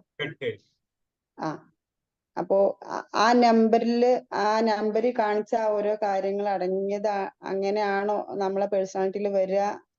അപ്പോ ഇത് ഇങ്ങനെ ഈ 9 നമ്പരും അടങ്ങുന്ന പേഴ്സണാലിറ്റി തന്നെ ആയിരിക്കും മനുഷ്യൻ എന്നുള്ളത് തന്നെയാണോ? അങ്ങനെയാണോ നമ്മളെ സ്വഭാവം കാണിക്കുന്നത് എന്നത് ഒന്ന് പറഞ്ഞു തരാമോ? മാഡം, 9 നമ്പറും നമ്മളിലുണ്ട്. ചെറിയ രീതിയിലാണ് നമ്മൾ ഉണ്ടാവുക. ഏതോ 1-2 നമ്പർ നമ്മളിൽ മികച്ചു നിൽക്കും. അതായിട്ടാണ് നമ്മൾ അറിയപ്പെടുക. അതാണ് നമ്മളെ ക്യാരക്ടറും അതാണ് ആവുക. മനസ്സിലാവുണ്ടോ? ശരിക്കും എനിയാഗ്രാം പറഞ്ഞത് 9 ഞാനല്ല, ഞാൻ 9ന് പുറത്താണ്. ഈ 9 ഈ മനസ്സിലാവുമ്പോ ഈ ടൂള് ശരിക്കും മനസ്സിലാവുമ്പോ നമുക്ക് എന്താണ്, നമുക്ക് ഇത് ഒരാളെ തിരുത്താനോ അല്ലെങ്കിൽ ഒരാൾക്ക് നമ്മൾ നമ്പർ വിധിക്കാനോ ഒന്നും ഉള്ളതല്ല. നമ്മളിതിങ്ങനെ പഠിച്ച് വൈക്കക്കൂടി ആൾ വരുമ്പോ ആ ഒരു 369 വരണേ അങ്ങനെ പറയാനുള്ളതല്ല. ഇത് ശരിക്കും നമുക്ക് നമ്മൾ ആഴത്തിൽ മനസ്സിലാക്കാനും മറ്റുള്ള ആളുകളെ നമുക്ക് എത്രത്തോളം നമുക്ക് ചേർന്ന് നിൽക്കാനും വേണ്ടിയിട്ടുള്ള ഒരാളെ തിരുത്താനോ നേരാക്കാനുള്ളതോ അല്ല. ഇവിടെ നേരാക്കുക എന്ന് പറഞ്ഞാൽ തന്നെ ഏറ്റവും മോശം വേർഡാണ്. നമ്മൾ ഭാര്യനെ നേരാക്കുക, കുട്ടികളെ നേരാക്കുക, സമൂഹത്തെ നേരാക്കുക. കേട് ഞമ്മക്കാണുള്ളത്. നമ്മൾ നേരാകുമ്പോൾ മൊത്തം നേരാവുന്നതായിട്ട് നമുക്ക് മനസ്സിലാവും. ഇപ്പോ ഈ 9 നമ്മുടെ ഈ പറഞ്ഞ നമ്പേഴ്സ് ഒക്കെ നമ്മളത് ഓരോ മനുഷ്യരിലും ഈ വ്യത്യസ്ത നമ്പറുകളായും പ്രൊജക്ട് ചെയ്ത് കാണിക്കുക എന്നുള്ളതാണല്ലേ? അതെ അതെ അതെ അതെ അതെ അതെ അതെ. ഓരോ നമ്പർ ഏറ്റവും കൂടുതൽ പ്രൊജക്ട് ചെയ്ത് നിൽക്കണം നമ്പർ ഏതാണോ ആ നമ്പറിന്റെ സ്വഭാവമായിരിക്കും നിങ്ങളിൽ ഉണ്ടാവും. അത് നമുക്ക് കൂടുതൽ ക്ലാസ് കേൾക്കുമ്പോഴാണ് അത് മനസ്സിലാവുക. ബാക്കി നമുക്ക് ഹൈഡ് ചെയ്ത് നിൽക്കണായിരിക്കും എന്നുള്ളതാണ്. ഇങ്ങനെ ആവൂല്ലേ? എങ്ങനെ നമുക്ക് ആ ഒരു മനുഷ്യരിൽ ഇപ്പം എന്നെ സംബന്ധിച്ചാൽ എനിക്ക് എന്താണോ കൂടുതലായിട്ട് വരുന്നത് ആ നമ്പറാവും ഏറ്റവും പ്രൊജക്ട് ചെയ്യുന്നത്. ബാക്കി നമ്പർ ഹൈഡായിട്ട് നിൽക്കും എന്നുള്ളതല്ലേ? അതെ അതെ അതെ അതെ. Okay okay. ഇവിടെ 9 ശരികളാണ്. ഇവിടെ 9ഉം ശരികളാണ്. പക്ഷേ പിന്നെ ഈ 9 ശരികൾ തമ്മിലാണ് ഇവിടെ പ്രശ്നമുള്ളത്. അതെ, ഈ 9 ശരിയും ഒരുമിച്ച് ഒരു മനുഷ്യന് എന്തായാലും പ്രൊജക്ട് ചെയ്യാൻ പറ്റൂല എന്നുള്ളത് ഒരു വാസ്തവമാണ് അല്ലേ? അല്ല, ഒരിക്കലും അല്ല. എനിയാഗ്രാം എങ്ങനെ 9 ശരി പ്രൊജക്ട് ചെയ്യുക എന്നുള്ളതാണ് എനിയാഗ്രാം പഠിപ്പിക്കുന്നത്. 9 ശരികളും ചേർന്ന് വന്ന ആളെ നമ്മൾ എന്താണ് പറയാ? അത് എങ്ങനെയാണ് ഇത് ശരിയാക്കുക അതൊക്കെ നമ്മൾ പറയും. വളരെ സയന്റിഫിക് ആയിട്ട് തന്നെ അത് പറയും. ശരി, ഓക്കെ ഓക്കെ, താങ്ക് യു. ആരെ ചോദിച്ചോളൂ. ഹലോ, നമസ്കാരം. 1 മുതൽ 9 വരെ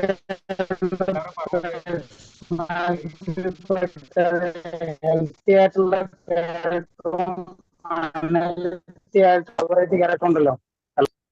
ആർക്കെങ്കിലും കേട്ടോ? എനിക്കൊന്ന് പറഞ്ഞു തന്നാൽ മതി. ആർക്കെങ്കിലും കേട്ടോ? ആർക്കും മനസ്സിലായിട്ടില്ല. ഞാൻ വിചാരിച്ചു എനിക്ക് മാത്രമുള്ള ഇഷ്യൂസ് ആണ് ഞാൻ വിചാരിച്ചത്. ഞാൻ വിചാരിച്ചത് അങ്ങനെ തന്നെയാണ്. എന്തോ ഒരു കേട്ടില്ല. അതെ അതെ, പുള്ളിയുടെ പ്രശ്നമാണ്. നെറ്റ്വർക്ക് എന്തോ പ്രോബ്ലം ഉണ്ടോ? ഒന്നും കൂടി വ്യക്തമായിട്ട് പറഞ്ഞോളൂ. ഹലോ, ഇപ്പൊ കേൾക്കാവോ? കേൾക്കാം. ചോദിക്കുമ്പോ എങ്ങനെയാണ് ഈ 1 മുതൽ 9 പേഴ്സണാലിറ്റി നമ്പറിൽ പേഴ്സണാലിറ്റി ആളുകളുടെ ഹെൽത്തി ആയിട്ടുള്ള ക്യാരക്ടറും അൺഹെൽത്തി ആയിട്ടുള്ള ക്യാരക്ടറും ആവറേജ് ആയിട്ടുള്ള ക്യാരക്ടറും ഉണ്ടാവും. അതില് നമ്മൾ ഒരു വ്യക്തി 9 മുതൽ 9 ഹെൽത്തി ആയിട്ടുള്ള ക്യാരക്ടർ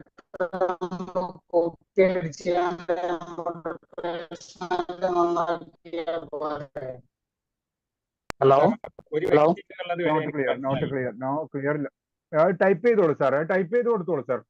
അതെ അതെ അതെ, നെറ്റ് ബ്രേക്ക്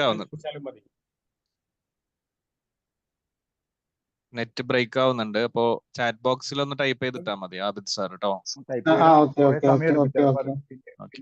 പിന്നീട് മറുപടി കൊടുത്താലും മതിയാവും, കാരണം ടൈപ്പ് ചെയ്ത് ഒരുപാട് സമയം എടുക്കും. ക്ലിയർ ക്ലാരിറ്റി കിട്ടാൻ. ആ സമ്പൂർണ്ണതയിൽ നിന്നാണ് നമ്മളെല്ലാം ഉണ്ടായത്. ആ കുത്തുകളാണ് നമ്മൾ പിന്നെ എങ്ങനെ രൂപപ്പെട്ടത്. നമ്മൾ ഏത് കുത്തിലാണുള്ളത് ആ സ്വഭാവം നമ്മളതിൽ പ്രൊജക്ട് ചെയ്ത് ആ ഓൾനെസ്സിലേക്കാണ് അല്ലെങ്കിൽ ആ സമ്പൂർണ്ണതയിലേക്ക് തന്നെയാണ് എങ്ങനെ തിരിച്ചു വരാം എന്നുള്ളതാണ് എനിയാഗ്രാം പറഞ്ഞത്. എല്ലാം ഈ 9ഉം ഞാനല്ല, അല്ലെങ്കിൽ 9ഉം നമ്മൾക്ക് മനസ്സിലാവുമ്പോൾ എല്ലാവരോടും നമുക്ക് ഒരേപോലെ നമുക്ക് നിൽക്കാൻ കഴിയും. നമുക്ക് ആരോടും ഒരു പ്രശ്നം ഉണ്ടാവില്ല. നമുക്ക് എല്ലാവരോടും ഭയങ്കര കരുണ. അയാൾ എന്നതാണെന്ന് മനസ്സിലാക്കി പിന്നെ നമുക്ക് അയാളോട് ദേഷ്യം ഉണ്ടാവുമോ? അയാളെ ക്യാരക്ടർ അതാണെന്ന് മനസ്സിലാക്കി എപ്പോഴും അയാൾക്ക് പിന്നെ എല്ലായിടത്തുള്ള പ്രശ്നം എന്താ പറഞ്ഞാല് ഭർത്താവിനെ മനസ്സിലാക്കാൻ കഴിയണില്ല, ഭാര്യക്ക് മനസ്സിലാക്കാൻ കഴിയണില്ല എന്നുള്ളതാണ്. ഇവിടെ നിങ്ങൾക്ക് എല്ലാവരും മനസ്സിലാക്കാൻ കഴിഞ്ഞാൽ പിന്നെ ഇവിടെ വിഷയമില്ല. അയാൾ അങ്ങനെയാണെന്ന് നിങ്ങൾക്ക് മനസ്സിലാക്കിയല്ലേ. ചോദിച്ചോളൂ. എന്തെങ്കിലും ചോദിക്കാനുണ്ടോ? ഹലോ, കേൾക്കാമോ? കേൾക്കാം. എന്റെ പേര് നിയാസ് ആണ്. ഞാൻ ഇപ്പൊ കുറച്ച് സമയമായിട്ട് ലേറ്റ് ആയി പോയി വരാൻ വേണ്ടി. എനിക്ക് ഭയങ്കര ഇഷ്ടപ്പെട്ട ഒരു സബ്ജക്ട് എനിയാഗ്രാം. ഞാൻ കുറച്ച് പഠിച്ചിരുന്നു ഇതിനെ കുറിച്ചിട്ട്. നമ്മുടെ വിനയ സൂര്യനാരായണൻ സാറിന്റെ ക്ലാസ്സിൽ നിന്ന് കുറച്ചിനെ കുറിച്ച് മനസ്സിലാക്കിനി.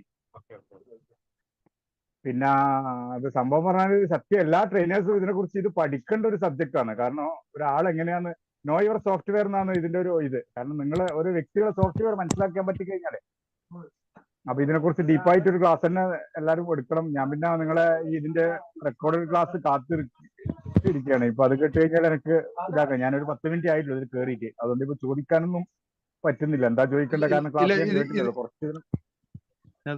ഹലോ, പറഞ്ഞോളൂ സാർ.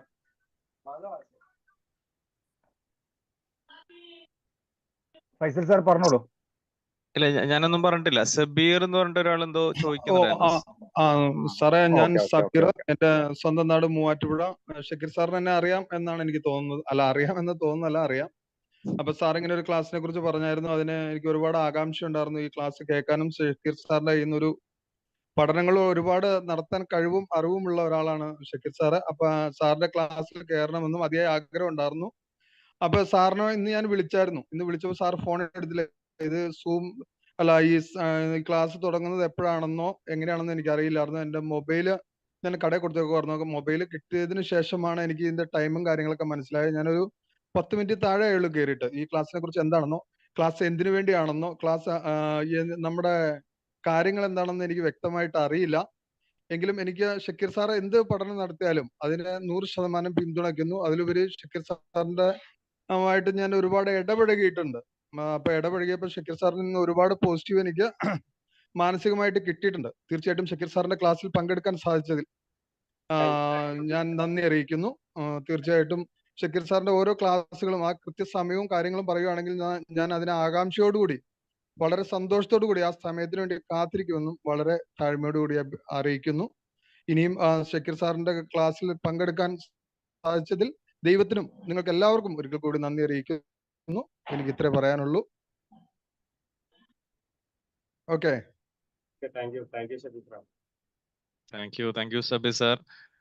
വേറെ ആർക്കാണ് ക്വസ്റ്റ്യൻ അതല്ലെങ്കിൽ ഫീഡ്ബാക്ക് പറയാനുള്ളത്? ഒന്ന് മൈക്കിൽ വരാം.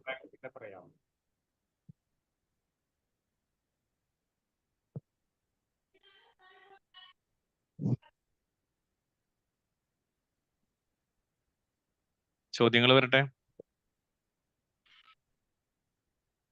ചോദ്യങ്ങൾ ചോദിക്കലും ഒരു അവസരമാണ്, അല്ലേ?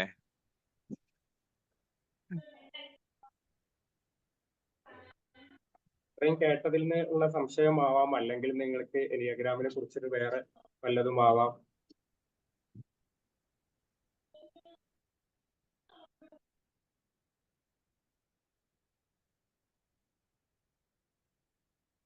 ഇത് നമുക്ക് എനിയാഗ്രാമ് പഠിച്ചാൽ ഈ 9 മൂടികളും നമുക്ക് ആവശ്യത്തിനനുസരിച്ച് നമുക്ക് ഉപയോഗിക്കാം. എവിടെ ആരെടുത്തു നമുക്കൊരാളോട് ദേഷ്യമോ സംഗതിയോ ഒന്നും ഉണ്ടാവില്ല. ഒരു മിനിറ്റ്.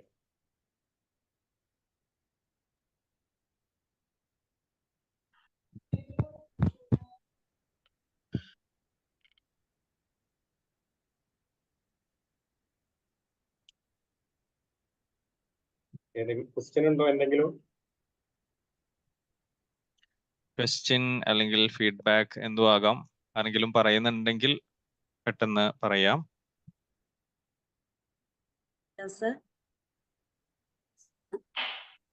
ഹലോ. യെസ്, ലാലി മാം പറയൂ.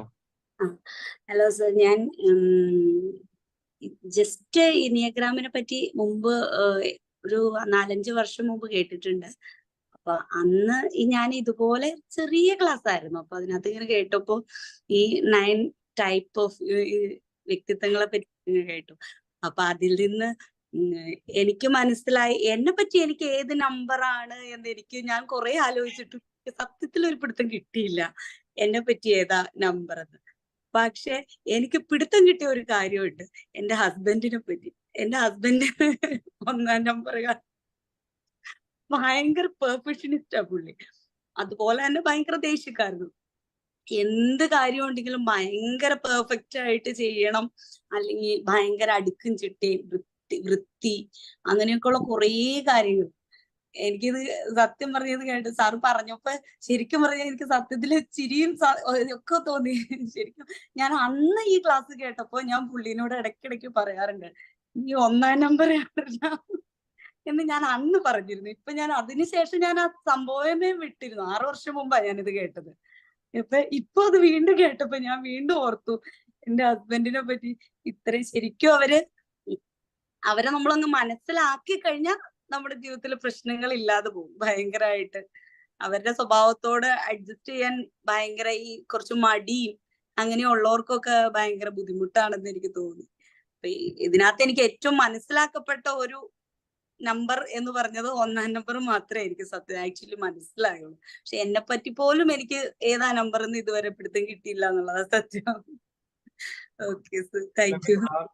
Madam thank you madam. ഒരു ക്ലാസ് കിട്ടുമ്പോൾ നമുക്കൊരു പേഴ്സണാലിറ്റി മനസ്സിലാക്കണം എന്ന് കഴിയില്ല. ഇനി പേഴ്സണാലിറ്റി മനസ്സിലാക്കിയാൽ തന്നെ അത് ശരിക്ക് എപ്പോഴും ക്വസ്റ്റ്യനെയർ ഒരിക്കലും ഒരു 100% അല്ല, അല്ലെങ്കിൽ ഒരു 80% കൂടിയല്ല ക്വസ്റ്റ്യനെയർ ഒരിക്കലും. ക്വസ്റ്റ്യനെയറിൽ മാറ്റങ്ങൾ എപ്പോഴും വന്നുകൊണ്ടേയിരിക്കാം. അപ്പോ പിന്നെ ഓരോ പേഴ്സണാലിറ്റിയും ചോദിച്ചോളൂ. ഹലോ ഞാൻ പറയട്ടെ സാറേ. നമ്മൾ 1 മുതൽ 9 വരെ നമ്പർ ആയിരിക്കാൻ പാടില്ല എന്നുള്ളതാണ് ഞാൻ കേട്ടിട്ടുള്ളത്. ഇതിന് മുന്നേ പഠിച്ചിട്ടുള്ളതും അതാണ്. ഈ 1 എന്നുള്ള ക്യാരക്ടറിലും 1 മുതൽ 9 വരെയുള്ള ക്യാരക്ടറിൽ ഹെൽത്തി ആയിട്ടുള്ള ആളുകൾ ഉണ്ടാവും. ഹെൽത്തി, അൺഹെൽത്തി, ആവറേജ്, ഈ എല്ലാത്തിൽ നിന്നുള്ള ഹെൽത്തി ക്യാരക്ടറാണ് നമ്മൾ സ്വീകരിക്കേണ്ടത്. നമ്മൾ ഒരു ക്യാരക്ടർ ആവാൻ പാടില്ല. ഉദാഹരണം ഇപ്പൊ കുറച്ചു നേരത്തെ മാഡം പറഞ്ഞു മാഡത്തിന്റെ ഹസ്ബൻഡ് 1-ാം നമ്പർ ആണെന്നുള്ളത്. മഹാത്മാഗാന്ധിജിന്റെ പേഴ്സണാലിറ്റി നമ്പർ 1 ആണ്. രണ്ടാമത്തെ പേഴ്സണാലിറ്റി നമ്പറിന്റെ ആളാണ് പിന്നെ ഒരു സിസ്റ്റർ ഉണ്ടല്ലോ, നമ്മളെ കുഷ്ഠരോഗികളൊക്കെ നോക്കിയ Mother Teresa. Mother Teresa personality number 2 ആണ്. ഒട്ടുമിക്ക ശാസ്ത്രജ്ഞന്മാരും പിന്നെ ഞാൻ നിങ്ങൾക്ക് വേഗം മനസ്സിലാവാൻ ഞാൻ നിങ്ങൾക്ക് വേറൊരു രീതിയിൽ പറഞ്ഞുതരാം. നമ്മളെ സ്ഫടികത്തിലെ തിലകൻ അറിയോ? 1-ാം നമ്പർ ക്യാരക്ടറാണ്. വളരെ അതിന്റെ അൺറെഡീംഡ് ആണ്, വളരെ കറക്റ്റ് ആണ് തിലകൻ സ്ഫടികത്തില്. ബാലേട്ടല്ല മോഹൻലാൽ 2-ാം നമ്പർ ക്യാരക്ടറാണ്. ദിലീപിലെ കിങ് ലിയർ എന്ന് പറഞ്ഞതിൽ ഒരുപാട് പടം. ഇപ്പൊ അടുത്തൊരു കടം വന്നു, ഞാൻ 3 ഏറ്റവും നല്ലൊരു ഉദാഹരണമായിട്ടുള്ള ഒരു പടമാണ് കണ്ടത്. വിനീത് ശ്രീനിവാസൻ ലോയർ ആയിട്ടൊരു ഫിലിം ഉണ്ടായിരുന്നല്ലോ, എന്താണ് അവൻ ലോയർ ആണ് അതിലെ. ആ മൂവിയുടെ പേര് ആർക്കെങ്കിലും ഓർമ്മ ഉണ്ടോ? ലോപ്പോയിട്ടാണോ? അല്ല, വിനീത് ശ്രീനിവാസന്റെ മൂവിയാണ്. അയാൾ അതിൽ വക്കീലായിട്ടാണുള്ളത്. എന്താണ് പടത്തിന്റെ പേര്? ഇപ്പൊ കുറുക്കൻ അല്ല, മുകുന്ദനുണ്ണി അസോസിയേറ്റ്. കുറുക്കനല്ല, മുകുന്ദനുണ്ണി. അതില് ശ്രീനിവാസൻ ഇല്ലല്ലോ. വിനീത് ശ്രീനിവാസനാണോ? വിനീത് ശ്രീനിവാസനാണ്. ശ്രീനിവാസനാണ്. അതെ, ലോയർ. ഓക്കെ. 4-മത്തത് ഭൂതക്കണ്ണാടിയിലെ മമ്മൂട്ടി, കമലദള ഫിലിം 4-ന് ഏറ്റവും നല്ല ഉദാഹരണമാണ്. എന്തെങ്കിലും പറയാനുണ്ടോ? 5-ന് ഏറ്റവും നല്ല ഉദാഹരണമാണ് ജോസഫ് എന്നുള്ള സിനിമ കണ്ടിട്ടുണ്ടോ? ജോർജിന്റെ ജോസഫ്. 6-ന് ഏറ്റവും നല്ല ഉദാഹരണമാണ് നമ്മളെ ശ്രീനിവാസനും പിന്നെ ഒരു പടം ഉണ്ടല്ലോ, ഫോട്ടോ ഒക്കെ എടുക്കുമ്പോ കേറിയൊക്കെ നിൽക്കും. എന്താണ് ഫിലിം? വടക്ക് നോക്കി യന്ത്രത്തിലെ ദിനേശൻ. 6 എന്ന് പറഞ്ഞ പേഴ്സണാലിറ്റിക്ക് ഏറ്റവും നല്ല. 7-ന് ഏതാ പറയാ? ബട്ടർഫ്ലൈസിലെ ഒരുപാട് കഥാപാത്രങ്ങൾ. 8 എന്ന് പറഞ്ഞ ക്യാരക്ടറിന് നമ്മൾ എന്താ പറയാ? ഇപ്പൊ 8-ന് ഏറ്റവും നല്ലൊരു ഉദാഹരണം ഞാൻ കണ്ട മൂവിയാണ് അടുത്ത് വന്ന പുഷ്പയൊക്കെ. KGF, പുഷ്പ, അല്ലെങ്കിൽ ഇവന്റെ ഒരു മൂവി ഉണ്ടായിരുന്നു. 8-ന്റെ നല്ല വശങ്ങളുള്ള മൂവിയാണ് അത്. ബിജു മേനോന്റെ വെള്ളി മൂങ്ങ.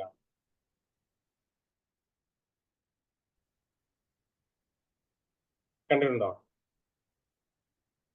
കണ്ടിട്ടുണ്ട്. പിന്നെ ലയൺ, അത് നല്ല, അങ്ങനെ ഒരുപാട് നിങ്ങൾക്ക് നോക്കിയാൽ അങ്ങനെ ഒരുപാട് കാണാം. അങ്ങനത്തെ ഒരുപാട് ക്യാരക്ടേഴ്സ് നിങ്ങൾക്ക് കാണാം. ഇങ്ങനെ ഓരോ പേഴ്സണാലിറ്റിക്കും നിറങ്ങൾ. ശരിക്ക് നേരത്തെ പറഞ്ഞു 9 പേഴ്സണാലിറ്റി നമ്മുടെ ഉള്ളിൽ തന്നെ ഉണ്ട്. ഈ എനിയാഗ്രാം ശരിക്കും നമുക്ക് ഈ 9 പേഴ്സണാലിറ്റി നമുക്ക് മനസ്സിലാക്കി തരികയാണ്. നമുക്ക് ആവശ്യമുള്ള പേഴ്സണാലിറ്റിക്ക് നമുക്ക് യഥേഷ്ടം നമുക്ക് അത് അണിയാൻ കഴിയും. ശരിക്കും നമുക്ക് ഒരു പേഴ്സണാലിറ്റി ആവാതിരിക്കാൻ കഴിയൂല. ഏതെങ്കിലും ഒരു പേഴ്സണാലിറ്റി നമുക്ക് ശരിക്കും നമ്മൾ ഈ പേഴ്സണാലിറ്റി ഒന്നല്ല, ഈ പേഴ്സണാലിറ്റിയിലൊക്കെ നിന്നുകൊണ്ട് നമുക്ക് എല്ലാവരും കാണാൻ കഴിയുക എന്നുള്ളതാണ്. എല്ലാരും ഒരേപോലെ കാണാൻ കഴിയുക എന്നുള്ളതാണ്. ആരോടും ദേഷ്യം വരാതെ എല്ലാവരും നമുക്ക് തുല്യരായി കാണാൻ കഴിയുക, എല്ലാവരോടും വളരെ നല്ല രീതിയിൽ പെരുമാറുക. ഇതാണ് എനിയാഗ്രാം. ഒരാളെ നന്നാക്കാനുള്ള ടൂളല്ല, നമുക്ക് നന്നാവാനുള്ള ടൂളാണ്. എന്റെ ജീവിതത്തിൽ ഭയങ്കരമായ മാറ്റം ഉണ്ടാക്കിയ ടൂളാണ്.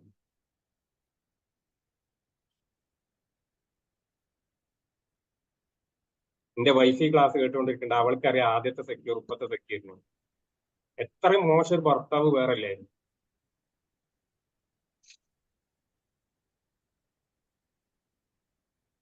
സാറേ എനിക്കൊരു ചോദ്യമുണ്ട്. ഞാൻ സബീറാണ്. ഹലോ, കേൾക്കാവോ സാറേ? നമ്മള് ഓരോ പേഴ്സണാലിറ്റിയെ കുറിച്ച് സാറ് പറഞ്ഞു. നമ്മുടെ മനസ്സിലെ സ്നേഹം പോലെ ആയിരിക്കില്ല ഓരോരുത്തരോടും നമ്മൾ ഇടപെടുന്നത്. ഇപ്പൊ ഷക്കീർ സാറിനോട് ഞാൻ ഇടപെടുന്നത് പോലെ ആയിരിക്കുമോ മറ്റുള്ള വേറൊരാളോട്, ഒരു അധ്യാപകൻ എന്ന നിലയ്ക്ക് ഷക്കീർ സാറിനോട് ഇടപഴകും പോലെ ആയിരിക്കില്ലല്ലോ മറ്റൊരാളോട് ഇടപഴകുന്നത്. അത് നമ്മുടെ മക്കളോടോ, നമ്മുടെ പിതാവിനോടോ, നമ്മുടെ മാതാവിനോടോ ഇടപെടുമ്പോൾ നമ്മുടെ സ്വഭാവത്തിനും നമ്മുടെ ചിന്താഗതിക്കും നമ്മുടെ ദയ, കാരുണ്യം എന്നിവയ്ക്കൊക്കെ മാറ്റങ്ങൾ വന്നുകൊണ്ടിരിക്കൂലേ? നമ്മുടെ പേഴ്സണാലിറ്റി എന്ന് പറഞ്ഞാൽ അങ്ങനെ ഒരു സംഭവം ഉണ്ടോ എന്നെ മനസ്സിൽ സംശയം ഉണ്ടായിട്ടുണ്ട്. നമ്മൾ സമൂഹത്തിനോട് ഇടപഴകുന്ന രീതി, അല്ലെങ്കിൽ നമ്മൾ കുടുംബത്തിനോട് ഇടപഴകുന്ന രീതി, അതിലുപരി നമ്മുടെ ബന്ധുക്കളോട്, അല്ലെങ്കിൽ നമ്മുടെ സ്വന്തക്കാരോട്, നമ്മുടെ അനിയന്മാരോട് വ്യത്യസ്ത ക്യാരക്ടറും വ്യത്യസ്ത സ്വഭാവ രീതിയും വ്യത്യസ്ത ചിന്താഗതിയോടെ അല്ലേ? അല്ലെങ്കിൽ നമ്മുടെ ശത്രുവായ ഒരാളോട് ഇടപഴകുന്ന രീതിയും അതുപോലെയാണോ നമ്മുടെ റിലേഷൻപ്പെട്ട അല്ലെങ്കിൽ നമുക്ക് അടുത്ത സുഹൃത്തിനോട് ഇടപഴകുന്നത്? അങ്ങനെയാകുമ്പോൾ നമ്മുടെ സ്വഭാവത്തിന് വ്യതിയാനങ്ങൾ സംഭവിച്ചുകൊണ്ടിരിക്കില്ലേ? എന്റെ ചോദ്യത്തിൽ എന്തെങ്കിലും തെറ്റുണ്ടെങ്കിൽ സാർ എന്നോട് ക്ഷമിക്കണം. ഒരു മനുഷ്യന് നല്ല ചോദ്യമാണ് സാർ ചോദിച്ചത്. ഒരു മനുഷ്യൻ വ്യത്യസ്ത ഭാവങ്ങളും വ്യത്യസ്ത ചിന്താഗതിയും വ്യത്യസ്ത ഇടപെടുന്ന രീതിയും വ്യത്യസ്തമായിരിക്കും. പല കാര്യങ്ങളിൽ ഒരു ഓഫീസിൽ ചെല്ലുമ്പോൾ നമ്മൾ വളരെ മാന്യമായിട്ട് ഇടപെട്ടാൽ നമ്മൾ ഒരു പോലീസുകാരനോട് മാന്യമായിട്ട് ഇടപെടണമെന്നില്ല.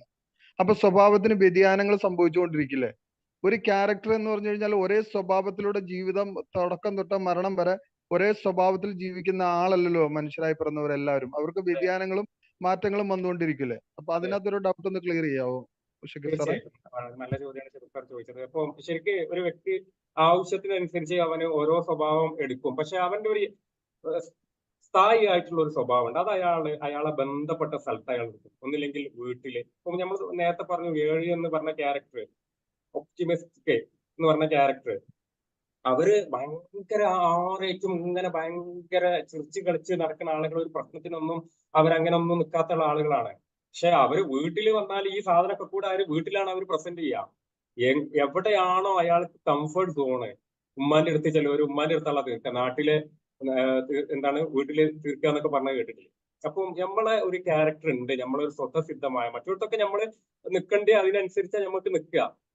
ഇപ്പോൾ നമ്മൾ ഒരു ഓഫീസിൽ ചെന്നാൽ നമ്മൾ ആ ഒരു രീതിക്ക് നിൽക്കും, നമ്മളൊരു സൈറ്റിൽ ചെന്നാൽ ആ ഒരു രീതിയിലേക്ക് നിൽക്കും. പക്ഷെ നമുക്ക് ഒരു ക്യാരക്ടർ ഉണ്ട്, നമ്മൾക്ക് ഏറ്റവും അനുയോജ്യമായ ഒരു ക്യാരക്ടർ. നമ്മളെ ക്യാരക്ടർ അതാണ്, നമ്മളെ സ്വഭാവം അതാണ്. ആ സ്വഭാവം നമുക്ക് പറ്റിയ ഇടത്തിൽ നമ്മൾ അത് എടുക്കും. മനസ്സിലാവുണ്ടോ? ഞാൻ പറഞ്ഞതിൽ നിങ്ങൾ പറഞ്ഞ ചോദ്യത്തിന് ഉത്തരമായിട്ടുണ്ടോ? പൂർണ്ണമായിട്ടായിട്ടില്ല. ഇനി എന്താണ് ചോദിക്കാനുള്ളത്? സാറേ, നമ്മളുടെ സ്വഭാവം എന്ന് പറയുന്നത് അങ്ങനെ ഒരു സ്വഭാവം ഉണ്ടോ എന്ന് എനിക്കിപ്പോഴും സംശയമാണ്. കാരണം എന്തെന്ന് പറഞ്ഞാൽ നമ്മൾ പല മേഖലയിലും ഇപ്പൊ ഒരു നല്ലൊരു എഡ്യൂക്കേറ്റഡ് ആയുള്ള ആളോട് നമ്മൾ വളരെ മാന്യമായിട്ട് ഇടപെടും. നമ്മുടെ അടുത്ത് നല്ല രീതിയിൽ ഇടപെടുന്നവരോട് തീർച്ചയായിട്ടും നമ്മൾ അങ്ങനെ ഇടപെടും. നമ്മുടെ അടുത്ത് ദേഷ്യപ്പെടുന്നവരുടെ അടുത്ത് നമ്മൾ ദേഷ്യപ്പെടുകയും ചെയ്യും. അങ്ങനെ ഒരു യഥാർത്ഥ സ്വഭാവം എന്ന് പറഞ്ഞു കഴിഞ്ഞാൽ എന്താണെന്ന് ഇതുവരെ എന്റെ സംശയമാണ്. ഞാൻ അറിവില്ലാത്തവനാണ്, വിദ്യാഭ്യാസക്കുറവുള്ളവനാണ്. എങ്കിലും ഞാൻ പറയുകയാണ്, നമ്മൾക്ക് അങ്ങനെ ഈ ജനങ്ങൾ ഒരു 10,000 പേരുമായിട്ട് കമ്മ്യൂണിക്കേഷൻ ചെയ്തു പോകുന്ന ആളാണ്, ബിസിനസ് ആയത് കാരണം. എനിക്ക് അങ്ങനെ ഓരോരുത്തരുടെയും ക്യാരക്ടർ എനിക്ക് ഒരു പരിധി വരെ മനസ്സിലാക്കാൻ സാധിക്കുന്നുണ്ടെന്നാണ് എന്റെ തോന്നല്. ശരിയോ തെറ്റോ ഐ ഹാവ് നോ ഐഡിയ. പക്ഷേ എനിക്ക് അങ്ങനെ വ്യക്തമായ ഒരു പല മനുഷ്യരും പല രീതിയിൽ പല ആംഗിളില് ചിലര് ദേഷ്യപ്പെടുന്നവരുണ്ട്. ആ ദേഷ്യപ്പെടുന്നവർ പെട്ടെന്ന് തന്നെ തണുത്ത് വളരെ സാന്ത്വനം നൽകുന്നവരുണ്ട്. അതുപോലെ തന്നെ പെട്ടെന്ന് ക്ഷുഭിതരായിട്ട് വളരെ തണുത്ത് വളരെ കൂളായിട്ട് ഇടപെടുന്നവരുണ്ട്. ചിലർ ഒരുപാട് ചിരിക്കാത്തവർ, അല്ലെങ്കിൽ ഇപ്പൊ ഇതിനു മുമ്പ് ഒരു മേഡം പറഞ്ഞതുപോലെ ഒരു ദേഷ്യക്കാരനായ ഭർത്താവിനെ കുറിച്ച് പറഞ്ഞു. അവര് നല്ല രീതിയിൽ ഇടപെടുന്ന ആൾക്കാരും ഉണ്ടാവാം. പറഞ്ഞു മനസ്സിലായോ? ഒരു ഭാര്യയോട് ഇടപെടുന്നത് പോലെ ആയിരിക്കില്ല ഒരു കാമുകിയോട് ഇടപെടുന്നത്. അത് തന്നെ ഡിഫറെന്റ് ആണ്. ഞാനിത് പറയാൻ പാടില്ലാത്തതാണോ എന്ന് എനിക്കറിയില്ല. അപ്പൊ മനുഷ്യന് അങ്ങനെ യഥാർത്ഥ ഒരു ക്യാരക്ടർ ഉണ്ടോ എന്ന് എന്റെ മനസ്സിൽ പലപ്പോഴും സംശയം തോന്നിയിട്ടുണ്ട്. അങ്ങനെ മനുഷ്യന് ക്യാരക്ടർ ഉണ്ടായത് കൊണ്ടാണ് അവിടെ പ്രശ്നങ്ങൾ ഉണ്ടാവുന്നത്. എല്ലാവർക്കും നിങ്ങൾ ആവശ്യത്തിനനുസരിച്ച് നിങ്ങൾക്ക് നിന്നു കൊടുക്കാൻ നിൽക്കുകയാണെങ്കിൽ പറ്റുകയാണെങ്കിൽ അവിടെ പ്രശ്നങ്ങൾ ഉണ്ടാവില്ലല്ലോ. വ്യത്യസ്ത ഒരുപാട് ക്യാരക്ടറുകളും ഇങ്ങനെ സ്വഭാവങ്ങളും ഉണ്ടോന്നാണ് ഇവിടെ പ്രശ്നങ്ങളും ഉള്ളത്. എല്ലാവരും നിങ്ങൾക്ക് ആവശ്യത്തിനനുസരിച്ച് ഈ സാധനം നിങ്ങൾക്ക് മാറാൻ കഴിയണതാണെങ്കിൽ പ്രശ്നങ്ങളൊന്നും ഉണ്ടാവില്ല. അവനക്ക് ഇന്നെ മനസ്സിലാക്കാൻ കഴിയണില്ല, ഇവനക്ക് ഇവിടെ ഞാൻ പറഞ്ഞത് എന്താ ആർക്കും മനസ്സിലാവാത്തത് എന്നൊക്കെ പറയാനുള്ള വിഷയം തന്നെ എന്താണ്? നിങ്ങൾ പറഞ്ഞതും മലയാളം തന്നെയാണ്, അയാൾ പറഞ്ഞതും മലയാളം തന്നെയാണ്. പക്ഷെ നിങ്ങളെ ഭാഷ അയാൾക്ക് മനസ്സിലാകും. ഇവിടെ 9 ഭാഷകളാണ്. Okay okay. So I think questions ഒക്കെ ഏകദേശം ഓവർ ആയിട്ടുണ്ടാവും. ഇനിയും ക്വസ്റ്റ്യൻസ് ഒരുപാട് ഉണ്ടാകും. ഇവിടെ റെലവെന്റ് ആയിട്ടുള്ള കുറെ ക്വസ്റ്റ്യൻസുകൾ ചോദിച്ചിട്ടുണ്ട്. അതിനുള്ള നല്ല ആൻസേഴ്സും ഇവിടെ സെക്യൂർ സാർ പറഞ്ഞിട്ടുണ്ട്. സോ ഇവിടെ ഓവറോൾ നമ്മളിവിടെ പറഞ്ഞു വെച്ചു. ഇവിടെ സെക്യൂർ സാർ പേഴ്സണാലിറ്റി എന്ന് പറയുന്ന ഒരു വേർഡിന്റെ ഒരു ഇത് തന്നെ പേഴ്സോണ എന്നുള്ളതാണ്. പേഴ്സോണ എന്ന് പറഞ്ഞു കഴിഞ്ഞാൽ മാസ്ക് എന്നുള്ളതാണ്. മാസ്ക് എന്ന് പറഞ്ഞു കഴിഞ്ഞാൽ നമ്മൾ എടുത്ത് അണിയുന്ന ഒരു സാധനമാണ്. ഓക്കെ. അപ്പൊ നമ്മളെ സംബന്ധിച്ചിടത്തോളം നമ്മൾ തന്നെ പലപ്പോഴും പറയാറില്ലേ, ഈ ഇത്രയും നാൾ അവനെ അടുത്ത ഇടപഴകിയിട്ടും എനിക്ക് മനസ്സിലാക്കാൻ പറ്റിയില്ല എന്ന് പറയുമല്ലോ. സോ നമുക്ക് ആരുടെ മുമ്പിലും നമ്മുടെ മുഖത്തെ നമുക്ക് മാറ്റാൻ പറ്റും എന്നുള്ളതാണ്. ആരുടെ മുമ്പിലും നമുക്ക് പോയിട്ട് നമുക്ക് ആ മാസ്ക് എടുത്തിട്ട് അടുത്ത ആളുടെ അടുത്ത് പോകുമ്പോൾ, നേരത്തെ പറഞ്ഞ ഭാര്യയുടെ മുമ്പിൽ ഒരു സ്വഭാവമായിരിക്കാം, ഒരു പേഴ്സണാലിറ്റി ആയിരിക്കാം. അടുത്ത ഒരാളുടെ അടുത്ത് പോകുന്ന സമയത്ത് മറ്റൊരു പേഴ്സണാലിറ്റി, അതായത് അവരുടെ സ്വഭാവത്തിൽ വ്യതിയാനങ്ങൾ ഉണ്ടാകും. പോലീസുകാരോട് സംസാരിക്കുന്നത് പോലെയല്ല ഒരു പക്ഷെ നമ്മളുടെ വീട്ടിൽ വർക്ക് ചെയ്യുന്ന ഒരാളോട് സംസാരിക്കുന്നത്. അവിടെ എന്താണ്, ശരിക്കും ഒരു പക്ഷെ അവർക്കൊരു സ്വഭാവം ഉണ്ട്. ആ സ്വഭാവത്തിന് മുകളിൽ വേറൊരു മാസ്ക് വെച്ചിരിക്കുകയാണ്, അല്ലെ? മാസ്ക് വെച്ചിട്ട് നമ്മൾ സംസാരിക്കുകയാണ്. But anyway at the end എന്താണ്, ഒരു യഥാർത്ഥ റിയൽ ആയിട്ടുള്ള ഒരാൾ നിങ്ങളിലുണ്ട്. അപ്പോ ഒരു നല്ല ദേഷ്യമുള്ള ഒരാള് പോലീസുകാരനോട് പോകുമ്പോൾ ദേഷ്യം പിടിക്കില്ല. പക്ഷെ എന്താണ്, അത് അവിടെ അടിച്ചമർത്താണ്. അവിടെ ഒരു മാസ്ക് അവിടെ വെച്ചിട്ടുണ്ട് എന്ന് നമ്മൾ മനസ്സിലാക്കാം. അപ്പൊ ഇതേപോലെ പ്രൊഡോമിനന്റ് ആയിട്ടുള്ള, ഓരോരുത്തർക്കും പ്രൊഡോമിനന്റ് ആയിട്ടുള്ള ഡോമിനന്റ് ആയിട്ടുള്ള പേഴ്സണാലിറ്റികൾ ഉണ്ടാകും. അതിൽ ചേഞ്ച് കൊണ്ടുവരാൻ നമുക്ക് പറ്റും എന്നുള്ളതാണ്. പേഴ്സണാലിറ്റിയെ നമുക്ക് ചേഞ്ചസ് കൊണ്ടുവരാൻ പറ്റും, ട്രാൻസ്ഫോം ചെയ്യാൻ പറ്റും എന്നുള്ളത് കൂടി നമ്മൾ മനസ്സിലാക്കുക. So it was a great session. ഇന്നത്തെ സക്കീർ സാറിന്റെ അവതരണത്തിൽ നിങ്ങൾക്ക് ഏറ്റവും സിമ്പിൾ ആയിട്ട് നമ്മൾ കൺക്ലൂഡ് ചെയ്യാണ്. ഇന്നത്തെ സക്കീർ സാറിന്റെ അവതരണത്തിൽ നിങ്ങൾക്ക് ഏറ്റവും ഇഷ്ടപ്പെട്ട ക്വാളിറ്റി എന്താണ്? ഒന്ന് ടൈപ്പ് ചെയ്യാമോ എല്ലാവരും? ഒറ്റ വേർഡിൽ ഒന്ന് ടൈപ്പ് ചെയ്യാമോ? സക്കീർ സാറിന്റെ അവതരണത്തിൽ നിങ്ങൾക്ക് ഇഷ്ടപ്പെട്ട ഒരു ക്വാളിറ്റി എന്താണ് എന്നുള്ളത് ഒരു സിമ്പിൾ ആയിട്ടൊന്ന് ഒരൊറ്റ വേർഡിൽ നിങ്ങളൊന്ന് ടൈപ്പ് ചെയ്യോ? Chat box. Simplicity, Niya sir. Okay. Sameera ma'am, smile. Okay. Next, knowledge. Okay, good. Okay. വേറെ ആരാ പറയുന്നേ? ബാക്കിയുള്ളവര്?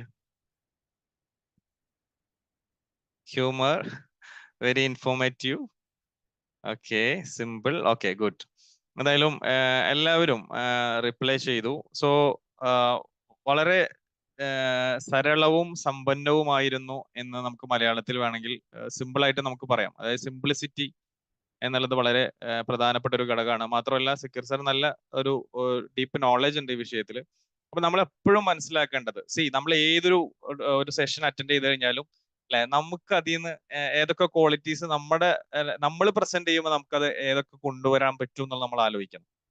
അപ്പൊ നമ്മള് പഴയ കാലത്താണ് നമ്മൾ ഇങ്ങനെ വന്നിട്ട് എന്താണ് ഒരു പബ്ലിക് സ്പീക്കറൊക്കെ പോലെ ഇങ്ങനെ വന്ന് റെഡിമെയ്ഡ് ആയിട്ട് സംസാരിക്കുക എന്നുള്ളത്. അത് ഇന്നത്തെ കാലത്ത് ഏറ്റവും സിമ്പിൾ ആയിട്ട് നമുക്ക് അവതരിപ്പിക്കാൻ എങ്ങനെയാണ് നമ്മളായിട്ട് നമുക്ക് എങ്ങനെ അവതരിപ്പിക്കാൻ പറ്റുമോ എന്നുള്ളതാണ് നമ്മൾ ആലോചിക്കേണ്ടത്. ഒരു കാരണവശാലും ഇങ്ങനെ വന്ന് എയർ പിടിച്ച് ഇങ്ങനെ വേറെ ഏതോ സൗണ്ട് എടുത്ത് അവതരിപ്പിക്കുക എന്നുള്ളതിനേക്കാൾ നമ്മളായി നിന്നുകൊണ്ട് എനർജറ്റിക് ആയി, വളരെ സിമ്പിളായി, വളരെ കൂളായി നമ്മുടെ നോളജിനെ നമുക്ക് എവിടെ ഷെയർ ചെയ്യാൻ പറ്റുന്നോ അവിടെയാണ് നമ്മുടെ പ്രസന്റേഷൻ വിജയിക്കുക എന്നുള്ളത് നമ്മൾ തിരിച്ചറിയേണ്ടതുണ്ട്. അപ്പോൾ പഴയ ട്രെൻഡിൽ നിന്ന് പുതിയ ട്രെൻഡിലേക്ക് നമ്മൾ മാറുമ്പോഴാണ് നമുക്ക് നമ്മുടെ ട്രെയിനിങ് സെഷനുകളെ, നമ്മുടെ പ്രസന്റേഷനുകളെ നമുക്ക് വിജയിപ്പിക്കാൻ സാധിക്കുക എന്ന് നമ്മൾ ഈ ഒരു സെഷനിലൂടെ നമ്മൾ മനസ്സിലാക്കുന്നു. So Zakir sir, it was a great session. ഈ ഒരു സെഷന്റെ തുടർച്ച ഉണ്ടാകുമോ എന്നുള്ളതാണ് എല്ലാവർക്കും വേണ്ടി എൻ്റെ ഒരു ചോദ്യം. എന്തെങ്കിലും ഇതിന്റെ ഒരു 3 കോഴ്സ് ആയിട്ടാണ് നമ്മൾ ചെയ്യണത്. ബേസിക്, പിന്നെ അഡ്വാൻസ്ഡ്, മാസ്റ്റർ. ബേസിക്കലി നമ്മൾ 11 ക്ലാസ്സുകളാണ് നമ്മൾ ബേസിക്കലി ഉണ്ടാവുക. 1 അവറിന്റെ 11 ക്ലാസ്സുകൾ. ഈ മാസം നമ്മളൊരു പകുതിയോട് കൂടി നമുക്ക് ചെയ്യണമെന്ന് കരുതുന്നുണ്ട്. ടീയും എനിയാഗ്രാം നമ്മൾ തുടങ്ങുന്നത് കരുതുന്നുണ്ട്. അപ്പം എനിയാഗ്രാമിലെ ആദ്യത്തെ ഒരു സെക്ഷൻ നമ്മൾ അതിനെക്കുറിച്ചൊരു ഇൻട്രോ ആയിരിക്കും, 1 മണിക്കൂർ, 1ാമത്തെ ദിവസം. പിന്നെ 9 ദിവസങ്ങൾ അതിന് ഓരോ പേഴ്സണാലിറ്റി നമ്മൾ 9 ദിവസം ഓരോ 1 അവർ ഓരോ പേഴ്സണാലിറ്റിനെ കുറിച്ചിട്ട് മാത്രം 1 അവർ സംസാരിക്കും. ക്വസ്റ്റ്യനെയർ ഉണ്ടാവും, അങ്ങനത്തെ കാര്യങ്ങളുണ്ടാവും. ആ പേഴ്സണാലിറ്റിയെ കുറിച്ച് നമ്മൾ 1 അവർ സംസാരിക്കും. പിന്നെ ഇതിന്റെ വിങ്സ് ആൻഡ് ആരോസ് എന്ന് പറഞ്ഞിട്ടുള്ള ഒരു ക്ലാസ് ഉണ്ട്. അങ്ങനെ അത്രയും ക്ലാസ്സുകളാണ് ഉണ്ടാവുക. ഇതെങ്ങനെയാണ് ഇനി ഇതൊക്കെ കൂടെ അറിഞ്ഞ സാധനം റെഡി ആക്കേണ്ടത് എന്ന് അതാണ് ബേസിക് വേണ്ടത്. ബേസിക് ഓൾറെഡി നമ്മളെ സൈക്കോളജിയുമായിട്ട് ബന്ധപ്പെട്ട് മനഃശാസ്ത്രം ആണ് ബേസിക്. ഓക്കെ. അപ്പോ സിക്കി സാർ പറഞ്ഞു വരുന്നതെന്ന് വെച്ച് കഴിഞ്ഞാൽ ഇതൊരു കോഴ്സ് പോലെയാണ് സാറ് കണ്ടിട്ടുള്ളത്. അപ്പോ ബേസിക് അതേപോലെ തന്നെ അതിന്റെ നെക്സ്റ്റ് ലെവലുകളായിട്ടുള്ള കോഴ്സുകളായിട്ട് സാറിന്റെ നമ്പർ ചാറ്റ് ബോക്സിൽ ഒന്ന് ടൈപ്പ് ചെയ്തോ. ആർക്കെങ്കിലും കോൺടാക്ട് ചെയ്യണമെന്നുണ്ടെങ്കിൽ സിക്കി സാറിനെ കോൺടാക്ട് ചെയ്യാം. അപ്പോ നിങ്ങൾക്ക് ഇനിയഗ്രാമിനെ ഡീപ്പ് ലെവലിൽ നിങ്ങൾക്ക് പഠിക്കണം എന്നുണ്ടെങ്കിൽ സാറിനെ ബന്ധപ്പെടാവുന്നത്. നമ്മള് ചരിത്രവും അങ്ങനത്തെ കാര്യങ്ങളൊന്നും നമ്മളിവിടെ തീരെ പരാമർശിച്ചിട്ടില്ല. ഒന്നാമത് സമയമില്ലാത്തതാണ്. ക്ലാസ്സിൽ അതിന്റെ ചരിത്രം, ഇത് എവിടുന്നാണ്, ഇതിന്റെ പാശ്ചാത്തലം, ഇതിന്റെ സംഗതിയൊക്കെ പറയും. അഡ്വാൻസ്ഡിൽ കുറേം കൂടി നമ്മൾ ചരിത്രം ആഴത്തിൽ പറയും. മാസ്റ്ററും എന്ന് പറഞ്ഞാൽ മാസ്റ്റർ നമ്മള് ഈ പഠിച്ചതിനൊക്കെ നേരെ വിപരീതമായിട്ടുള്ളതാണ് master. Okay okay okay okay good good good. Sir ഒരു ചോദ്യം കൂടെ. സാറ് നമ്മുടെ ഗ്രൂപ്പിലില്ലേ? ആ അപ്പോ ഞാന് സാറ് ഒരു കാര്യം പറഞ്ഞല്ലോ, വൈഫ് നേരത്തെ ആളല്ല ഇപ്പത്തെ ആള് എന്ന് പറഞ്ഞല്ലോ. വൈഫ് എല്ലാം മാറിയത്. ഇവിടെ ഒരു തെറ്റിദ്ധാരണ എന്താന്ന് പറഞ്ഞാല്, ഒരാള് ഒരിക്കൽ ഗുരുവിന്റെ അടുത്ത് പോയി, ഗുരുവിനോട് പറഞ്ഞു, ഗുരുവേ ഭാര്യ ഭയങ്കര പ്രശ്നമാണ്. ഒരു സെൻ സ്റ്റോറിയാണ്, വളരെ ചെറിയ സ്റ്റോറിയാണ്, ഭയങ്കര വലിയ ആശയാണ്. അപ്പൊ ഗുരുവിനോട് പറയണത് ഭാര്യ ഭയങ്കര പ്രശ്നമാണ്, ഭാര്യനെ നന്നാക്കാൻ ഞാൻ എന്താ ചെയ്യേണ്ടതെന്ന് ചോദിച്ചു. അപ്പൊ ഗുരു പറഞ്ഞു അയാളെടുത്ത് ഈ നന്നായാ മതി എന്ന് പറഞ്ഞു. അപ്പം അയാൾ ചോദിച്ചു ഗുരുവിന്റെ അടുത്ത്, ഞാൻ നന്നാവാൻ ഞാൻ എന്താണ് ഗുരുവെ ചെയ്യേണ്ടതെന്ന് ചോദിച്ചു. അപ്പൊ ഗുരു പറഞ്ഞൊരു വർത്താനുണ്ട്, നിങ്ങൾ ഇങ്ങനെ അണ്ടർലൈൻ ചെയ്ത് വെച്ചോളൂ. എന്താ പറഞ്ഞത്? ഭാര്യനെ നന്നാക്കുന്ന പണിക്ക് നിർത്തിയാൽ മതി. നമ്മള് ഒരാളെ നന്നാക്കുക എന്നുള്ളത് ഇത്രയും മോശമായ ഒരു പരിപാടിയാണ്. ഞാൻ നന്നായതാണ്, ഞാൻ നന്നായപ്പോഴും ശരിക്കും അവളോളം ഞാൻ ഉയർന്നപ്പോഴാണ് ശരിക്കും ഓള് നന്നായതല്ല. ഓള് ഈ ക്ലാസ് കേൾക്കുന്ന ഓളോട് ചോദിച്ചോക്കാണ്. സാർ ഞാൻ ഒന്ന് പറയട്ടെ. ഞാൻ പറഞ്ഞു കൊണ്ടുവന്നത്, സാർ ഇപ്പൊ പറഞ്ഞപ്പോ എനിക്ക് ഏകദേശം എന്റെ ഒരു കാര്യം മനസ്സിലായി. സാറ് പറഞ്ഞ പോലെ തന്നെ ഞാൻ നേരത്തെ ഇപ്പൊ സാറ് പറഞ്ഞ പോലെ ഭയങ്കര ദേഷ്യക്കാരിയായിരുന്നു, എല്ലാത്തിലും എടുത്തു ചാടുന്ന ഒരു സ്വഭാവം ഉണ്ടായിരുന്നു. പതിയെ പതിയെ ഇപ്പൊ ഈ സാറ് പറഞ്ഞ പോലെ തന്നെ എന്റെ പ്രശ്നം എന്റെ ഹസ്ബൻഡ് ആയിരുന്നു. ഞാൻ എപ്പോഴും പറയാ അയാള് അങ്ങനെയാണ്, ഇങ്ങനെ ആയതുകൊണ്ടാണ് എന്താ നന്നാക്കാത്ത എന്നുള്ളതാ. പക്ഷെ ഇപ്പൊ സാറ് പറഞ്ഞ കാര്യം ഞാൻ സ്വീകരിച്ചു തുടങ്ങിയതോട് മുതൽ ഞാനും തന്നെ മനസ്സിലാക്കിയ ഒരു കാര്യം ഉണ്ടായിരുന്നു. ലോകത്ത് ഒരു പുൽക്കൊടിയെ പോലും മാറ്റാന് വേറൊരാൾക്ക് പറ്റൂല. അവനവൻ നന്നാവുക എന്നുള്ളതാണ്, അപ്പം ചുറ്റുള്ളവർ നന്നാവും എന്നുള്ളതാണ്. അപ്പൊ ഞാൻ കുറച്ചു കാലമായിട്ട് ഈ ടൂൾ ഉപയോഗിച്ചു. ഞാൻ എന്റെ പ്രശ്നങ്ങൾ മനസ്സിലാക്കി, ഞാൻ അതിൽ നിന്ന് മാറി. അപ്പൊ എനിക്ക് തോന്നി എന്റെ ചുറ്റിനുള്ളവർ മാറിയിട്ടുണ്ട്. അതുകൊണ്ട് അപ്പൊ ഈ ഒരു ഇപ്പോഴാണ് എനിക്കത് കത്തി തുടങ്ങിയത് സാർ. ഈ ഇതിലെ ഒരിക്കലും ഇതിനെ 2 രീതിയിൽ നമുക്ക് ഇതിനെ സ്വീകരിക്കാം. അയാൾ അങ്ങനെ തന്നെയാണ്, സഹിച്ചിട്ട് നിൽക്കുക, അയാളെങ്കിൽ ഒന്നും പറയണ്ട, അങ്ങനെ തന്നെയാണ്. പക്ഷെ ഇത് അയാളോടുള്ള ഒരു ഇഷ്ടത്തിന്റെ പുറത്ത് നിങ്ങൾ അയാളെ മനസ്സിലാക്കി നിൽക്കുമ്പോഴുള്ള രസങ്ങൾ ആലോചിച്ചോക്കാണ്. അയാളോളം നമ്മൾ ഉയരുകയാണ്, അയാൾ അങ്ങനെ മനസ്സിലാക്കിയിട്ട് നമ്മൾ അയാളോളം ഉയർന്ന് നിൽക്കുക. സത്യത്തില് സ്നേഹം പുറത്തല്ല, അകത്താണ് നമ്മളുള്ളത്. എന്റെ വൈഫ് ഒരിക്കൽ എന്റെ അടുത്ത് ചോദിച്ചു, സാറ് ടൈം ഉണ്ടാ? 2 മിനിറ്റ്. 2 മിനിറ്റ് എടുത്തോളൂ. അടുത്ത സെക്ഷൻ തുടങ്ങാനായിട്ടുണ്ടാ? ഇല്ല എടുത്തോ, 2 മിനിറ്റ് എടുത്തോ. എന്റെ വൈഫ് ഒരിക്കൽ എന്റെ അടുത്ത് ചോദിച്ചു, അവള് ടീച്ചറാണ്, അവന് 2 ബസ് കയറിയിട്ട് അവൾക്ക് പോകണം. അപ്പൊ അവളിങ്ങനെ, നിങ്ങൾ ആ വൈഫ് പോകണ്ടോ എന്നൊക്കെ ചോദിക്കുന്നുണ്ട്. അപ്പൊ ഞാൻ അവളെ ഇന്നെ വിളിച്ചാല് പുത്തനതാണി എന്ന് പറഞ്ഞ സ്ഥലമുണ്ട്, ഞാൻ അവിടുന്ന് അവളെ വല്ലപ്പോഴും പിക്ക് ചെയ്ത് കൊണ്ടുവരും. അപ്പം പിന്നെ അവിടുന്ന് ഹോട്ടലിൽ നിന്ന് അവൾക്ക് ഷവർമ ബിരിയാണി എന്തെങ്കിലും ഞാൻ വാങ്ങിക്കൊടുക്കും. എനിക്ക് ഇത് രണ്ടും ഇഷ്ടമല്ല, പക്ഷെ ഞാൻ അവൾക്ക് വാങ്ങിക്കൊടുക്കും. അപ്പൊ അവൾക്ക് എന്റെ പൈസ എല്ലാം ഭയങ്കര വിഷമക്ക് വേണ്ടാന്നൊക്കെ പറയും. എന്നാലും ഞാൻ കഴിച്ചിട്ടില്ലടി എന്നൊക്കെ പറഞ്ഞിട്ട് ഞാൻ അവൾക്ക് നിർബന്ധിച്ച് ഞാൻ അവൾക്ക് ഭക്ഷണം വാങ്ങിക്കൊടുക്കും. അങ്ങനെ കല്യാണമൊക്കെ കഴിഞ്ഞ് 1 വർഷം കഴിഞ്ഞപ്പോൾ അവൾ എന്നോട് പറഞ്ഞു, നിങ്ങൾക്ക് എന്നോട് തീരെ സ്നേഹമില്ലേ എന്ന് വെച്ചു. അപ്പൊ ഞാൻ അവളോട് എന്താടി ഇങ്ങനെ പറഞ്ഞതെന്ന് വെച്ചു. രാവിലെ മുതൽ വൈകുന്നേരം വരെ ഞങ്ങൾ ജോലി ആവശ്യാർത്ഥം പുറത്തു പോകും, വൈകുന്നേരം വന്നാൽ ഞങ്ങൾ കമ്പനിക്കാരൊപ്പം പുറത്തു പോകും, ഈ രാത്രി വരുന്നു, ഭക്ഷണം കഴിക്കുന്നു, പെണ്ണുറങ്ങുന്നു, രാവിലെ ഇതേ പരിപാടി. അപ്പൊ ഞാൻ അവളെ കൂടെ ഇരിക്കുന്നുണ്ട്, വല്ലപ്പോഴും ഉണ്ടാവുന്നതാണ്. അപ്പൊ ഞാൻ ചോദിച്ചു, നിനക്ക് ഞാൻ സ്നേഹിക്കണില്ല എന്ന് തോന്നുന്നുണ്ടോന്ന് വെച്ചു. ഉണ്ടെന്ന്. എന്നാൽ അത് എന്റെ കുഴപ്പമാണ് എന്ന് പറഞ്ഞു. അപ്പൊ എന്നോട് ചോദിച്ചു അത് എന്താന്ന് ചോദിച്ചു.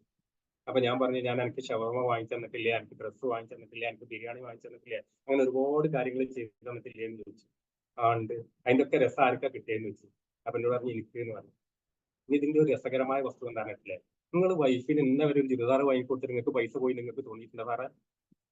ഇല്ല, അത് നമ്മളെ വൈഫിനാണ് നമ്മൾ വാങ്ങി കൊടുക്കുന്നത്. ഓരോ ചുരിദാർ ഇടുമ്പോഴും ആ പൈസ കൊടുക്കുമ്പോഴൊക്കെ നമുക്കൊരു രസമാണ്. സത്യത്തിൽ ഈ രസം ചെയ്തു കൊടുത്താലേ കിട്ടും. ഇങ്ങനെ കിട്ടുന്നതിനല്ല രസമുള്ളത്.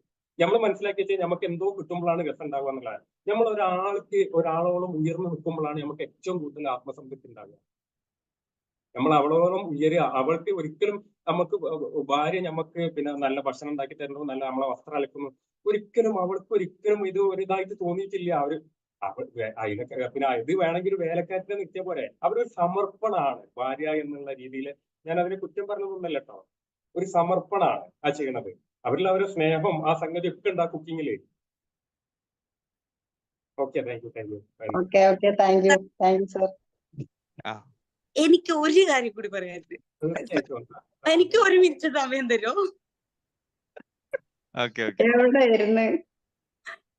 അതെ, എനിക്ക് പറയാനുള്ളത് ആ സബീർ സാറിനോടാ പറയാനുള്ളത്. സബീർ സാർ എടുത്ത എന്റെ ആ കാര്യം പറഞ്ഞത് കൊണ്ട് ഞാൻ പറയാം. ഒരു മനുഷ്യന് ഇപ്പൊ ഞാൻ പറഞ്ഞല്ലോ, എന്റെ ഹസ്ബൻഡിന് നല്ല ദേഷ്യമുള്ള ആളാണ്, വൃത്തി കൂടുതലാണ്, എന്ത് കാര്യത്തിലും പെർഫെക്ഷൻ പറയുന്ന ആളാണെന്ന് പറഞ്ഞു. പക്ഷെ അദ്ദേഹത്തിന് ആ ഒരു 3 സ്വഭാവം മാത്രമേ അല്ല ഉള്ളൂ. ഏറ്റവും നന്നായിട്ട് ഭാര്യയെ കെയർ ചെയ്യാനും അല്ലെങ്കിൽ മക്കളെ കെയർ ചെയ്യാനും അല്ലെങ്കിൽ മറ്റു ഒരുപാട് വേറെ വേറെ നല്ല നല്ല സ്വഭാവങ്ങളൊക്കെ അദ്ദേഹത്തിനുണ്ട്. ആ ഒരു 3 സ്വഭാവത്തിലോ അല്ലെങ്കിൽ ഒരു ദേഷ്യം എന്നോ ഒരു വികാരത്തിലോ അല്ല ആ ഒരു പെർഫെക്ഷനിസ്റ്റ് എന്ന് പറയുന്നേ എന്ന് ഞാൻ ജസ്റ്റ് ഒന്ന് പറഞ്ഞുള്ളൂ. ഇനിയിപ്പൊ ഞാൻ ഈ ഒരു ക്ലാസ്സിലൂടെ എന്റെ ഭർത്താവ് അതെ അല്ല, ഇതില് വേറൊരു കാര്യം നമ്മൾ മനസ്സിലാക്കണമെന്ന് വെച്ചാൽ, നമ്മൾ ഏത് ടൂള് വെച്ച് അളന്നു കഴിഞ്ഞാലും എവറി ഇൻഡിവിജ്വൽ ഈസ് യുണീക്ക്. മനസ്സിലായില്ലേ? നമ്മൾ സൈക്കോളജിയിൽ കൗൺസിലിങ്ങിനൊക്കെ വരുന്ന സമയത്ത് ഒരാൾക്ക് കൊടുത്ത ഒരു സാധനം അല്ല വേറൊരാൾക്ക് കൊടുക്കുക. നമ്മൾ പനിക്ക് ഒരു ഡോക്ടറെ അടുത്ത് പോയി കഴിഞ്ഞാൽ ഓക്കെ നിങ്ങൾക്ക് എന്നാ പാരസിറ്റമോൾ, അടുത്ത ആൾ വന്നാലും എന്നാ പാരസിറ്റമോൾ അല്ലെങ്കിൽ പെനഡോൾ, ഇങ്ങനെ കൊടുക്കാൻ പറ്റും. ബട്ട് ഈ പേഴ്സണാലിറ്റി അതല്ലെങ്കിൽ ഇത്തരത്തിലുള്ള ബിഹേവിയർ, ക്യാരക്ടർ എന്നൊക്കെ പറയുന്ന സമയത്ത് എവറി ഇൻഡിവിജ്വൽ ഈസ് യൂണിക്. നമുക്ക് ഒരു കാരണം, ഇതൊക്കെ എന്താണ്, ഒരു ജനറൽ അസസ്മെന്റ് അത്രേ ഉള്ളൂ. അങ്ങനെ നമുക്ക് അതിനെ കാണാൻ ഒരിക്കലും 100% ഇങ്ങനെയാണെന്ന് ഒരാളെയും കുറിച്ച് ഇപ്പൊ ഞാൻ ഇങ്ങനെയാണെന്ന് വിചാരിച്ചിട്ട് ഇതേ പോലെയുള്ള ഒരാളെ നമുക്ക് എങ്ങനെയാണെന്ന് കണക്കാക്കാൻ പറ്റില്ല. ഓക്കെ, അപ്പൊ അതാണ് അതിന്റെ ഒരു റൂട്ട് ആയിട്ട് നമ്മൾ ഓരോരുത്തരും മനസ്സിലാക്കേണ്ടത്. എന്തെങ്കിലും എവിടെയെങ്കിലും പോയിട്ട് ചെയ്തു എന്ന് വിചാരിച്ചിട്ട് അതോടുകൂടി കഴിഞ്ഞു എന്ന് നിങ്ങൾ വിചാരിക്കേണ്ട ആവശ്യമില്ല. ഓക്കെ, അപ്പോ ആ രീതിയിലാണ് നമ്മൾ എല്ലാത്തിനെയും മനസ്സിലാക്കി എടുക്കേണ്ടത്. സക്കീർ സാർ അതിനോട് ചേർത്ത് എന്തെങ്കിലും പറയാനുണ്ടോ? ഇതിപ്പോ മാഡം പറഞ്ഞ മാതിരി 1 മിനിറ്റ് കൊണ്ട് നമുക്കൊരു പേഴ്സണാലിറ്റി ഒരിക്കലും പറയാൻ കഴിയില്ല. അതിങ്ങനെ ജസ്റ്റ് അത് നമ്മളിങ്ങനെ ഇതിപ്പോ നമ്മള് സാമ്പിൾ ആണ് പൊട്ടിച്ചത്. ഇനി എടുക്കുകയാണ്, അപ്പോഴാണ് നമുക്ക് ശരിക്കും ഇന്നതാണെന്ന് ഓരോ പേഴ്സണാലിറ്റിയുടെ മൊത്തം ഇങ്ങനെ പറയുമ്പോഴാണ് അത് മാറാം, അതാവാം, അതിൽ വ്യത്യാസമൊക്കെ വരാം. ഇത് ഓസ്കാർ ഇക്കാസോ എന്ന് പറഞ്ഞ ആളാണ് ശരിക്കും ഒരു പിന്നെ അമേരിക്കയിലെ ന്യൂയോർക്കിൽ ഇതിനു വേണ്ടി ഒരു അക്കാദമി ഒക്കെ ഉണ്ടാക്കിയ ആളാണ് അയാള്. അപ്പം പിന്നെ 36 വർഷത്തോളം ഒരാളെ കീഴിൽ അയാൾ പോയി നിന്നിട്ടാണ്, ഒരു ഗുരുവിന്റെ നിന്നിട്ടാണ് ഈ വിദ്യ അയാൾ പഠിച്ചിട്ടാണ് അയാൾ അമേരിക്കയിൽ വന്നിട്ട് അരീക്ക എന്ന് പറഞ്ഞ ഒരു ഇൻസ്റ്റിറ്റ്യൂട്ട് താമസിച്ചിട്ട് ഈ കാര്യങ്ങൾ ജനങ്ങൾക്ക് വേണ്ടി പറഞ്ഞു കൊടുക്കുന്നത്. അപ്പം 36 വർഷം ഉള്ള ഒരു കാര്യം നമ്മൾ ഇത്രയും ഒരു വളരെ ചെറിയ ഒരു പ്ലാറ്റ്ഫോമിൽ ചെറിയൊരു രീതിയിലാണ് നമ്മൾ ഈ കാര്യം പറഞ്ഞത്. അപ്പം കൂടുതൽ പറയുമ്പോൾ നമുക്കൊരു ഐഡിയ കിട്ടുള്ളൂ. വളരെ ചുരുങ്ങിയ സമയം ആയതുകൊണ്ടാണ് ഇതിന് എത്രത്തോളം നമ്മൾ ചുരുക്കിയത്. അതെ. സോ നമ്മൾ നോർമലി 8 മണിക്ക് വൈൻഡ് അപ്പ് ചെയ്യുന്നതാണ്. ഇന്ന് കുറച്ച് നമ്മൾ നീണ്ടുപോയി, 8:17 ആയിട്ടുണ്ട്. സോ നമ്മൾ വൈൻഡ് അപ്പിലേക്ക് കടക്കുകയാണ്. നാളെ നമുക്ക് ട്രെയിനേഴ്സ് ടോക്ക് 7 PM തന്നെ ഉണ്ടാകും. കുട്ടികളുടെ ഉറക്കവും ഉണർച്ചയും എന്നുള്ള ഒരു ടോപ്പിക്കിനെ അധികരിച്ചുകൊണ്ടാണ് റുബീന മാം ആണ് ക്ലാസ് എടുക്കുന്നത്. സോ എല്ലാവരെയും പ്രത്യേകം നാളെ ഉണ്ടാകണമെന്ന് അറിയിക്കുകയാണ്. സോ ഇന്നത്തെ സെഷൻ നമ്മളിവിടെ വൈൻഡ് അപ്പ് ചെയ്യുന്നു. സോ വളരെ സമ്പന്നമായിട്ടുള്ള ഈ ഒരു സെഷൻ നയിച്ച നമ്മുടെ പ്രിയപ്പെട്ട സക്കീർ സാർ, അതേപോലെ തന്നെ ഈ ഒരു പ്രോഗ്രാമിലേക്ക് എത്തിച്ചേർന്ന പ്രിയപ്പെട്ട എല്ലാ കൂട്ടുകാർക്കും സന്തോഷങ്ങൾ അറിയിക്കുന്നു. സോ ഇന്ന് നമ്മൾ വൈൻഡ് അപ്പ് ചെയ്യുന്നു. വീണ്ടും നാളെ മാത്രമല്ല കണ്ടിന്യൂസ്ലി ഉണ്ടാകും. So winding up. Bye bye. Good night. Good night. Thank you, sir. Thank you, Faisal sir. Thank you all.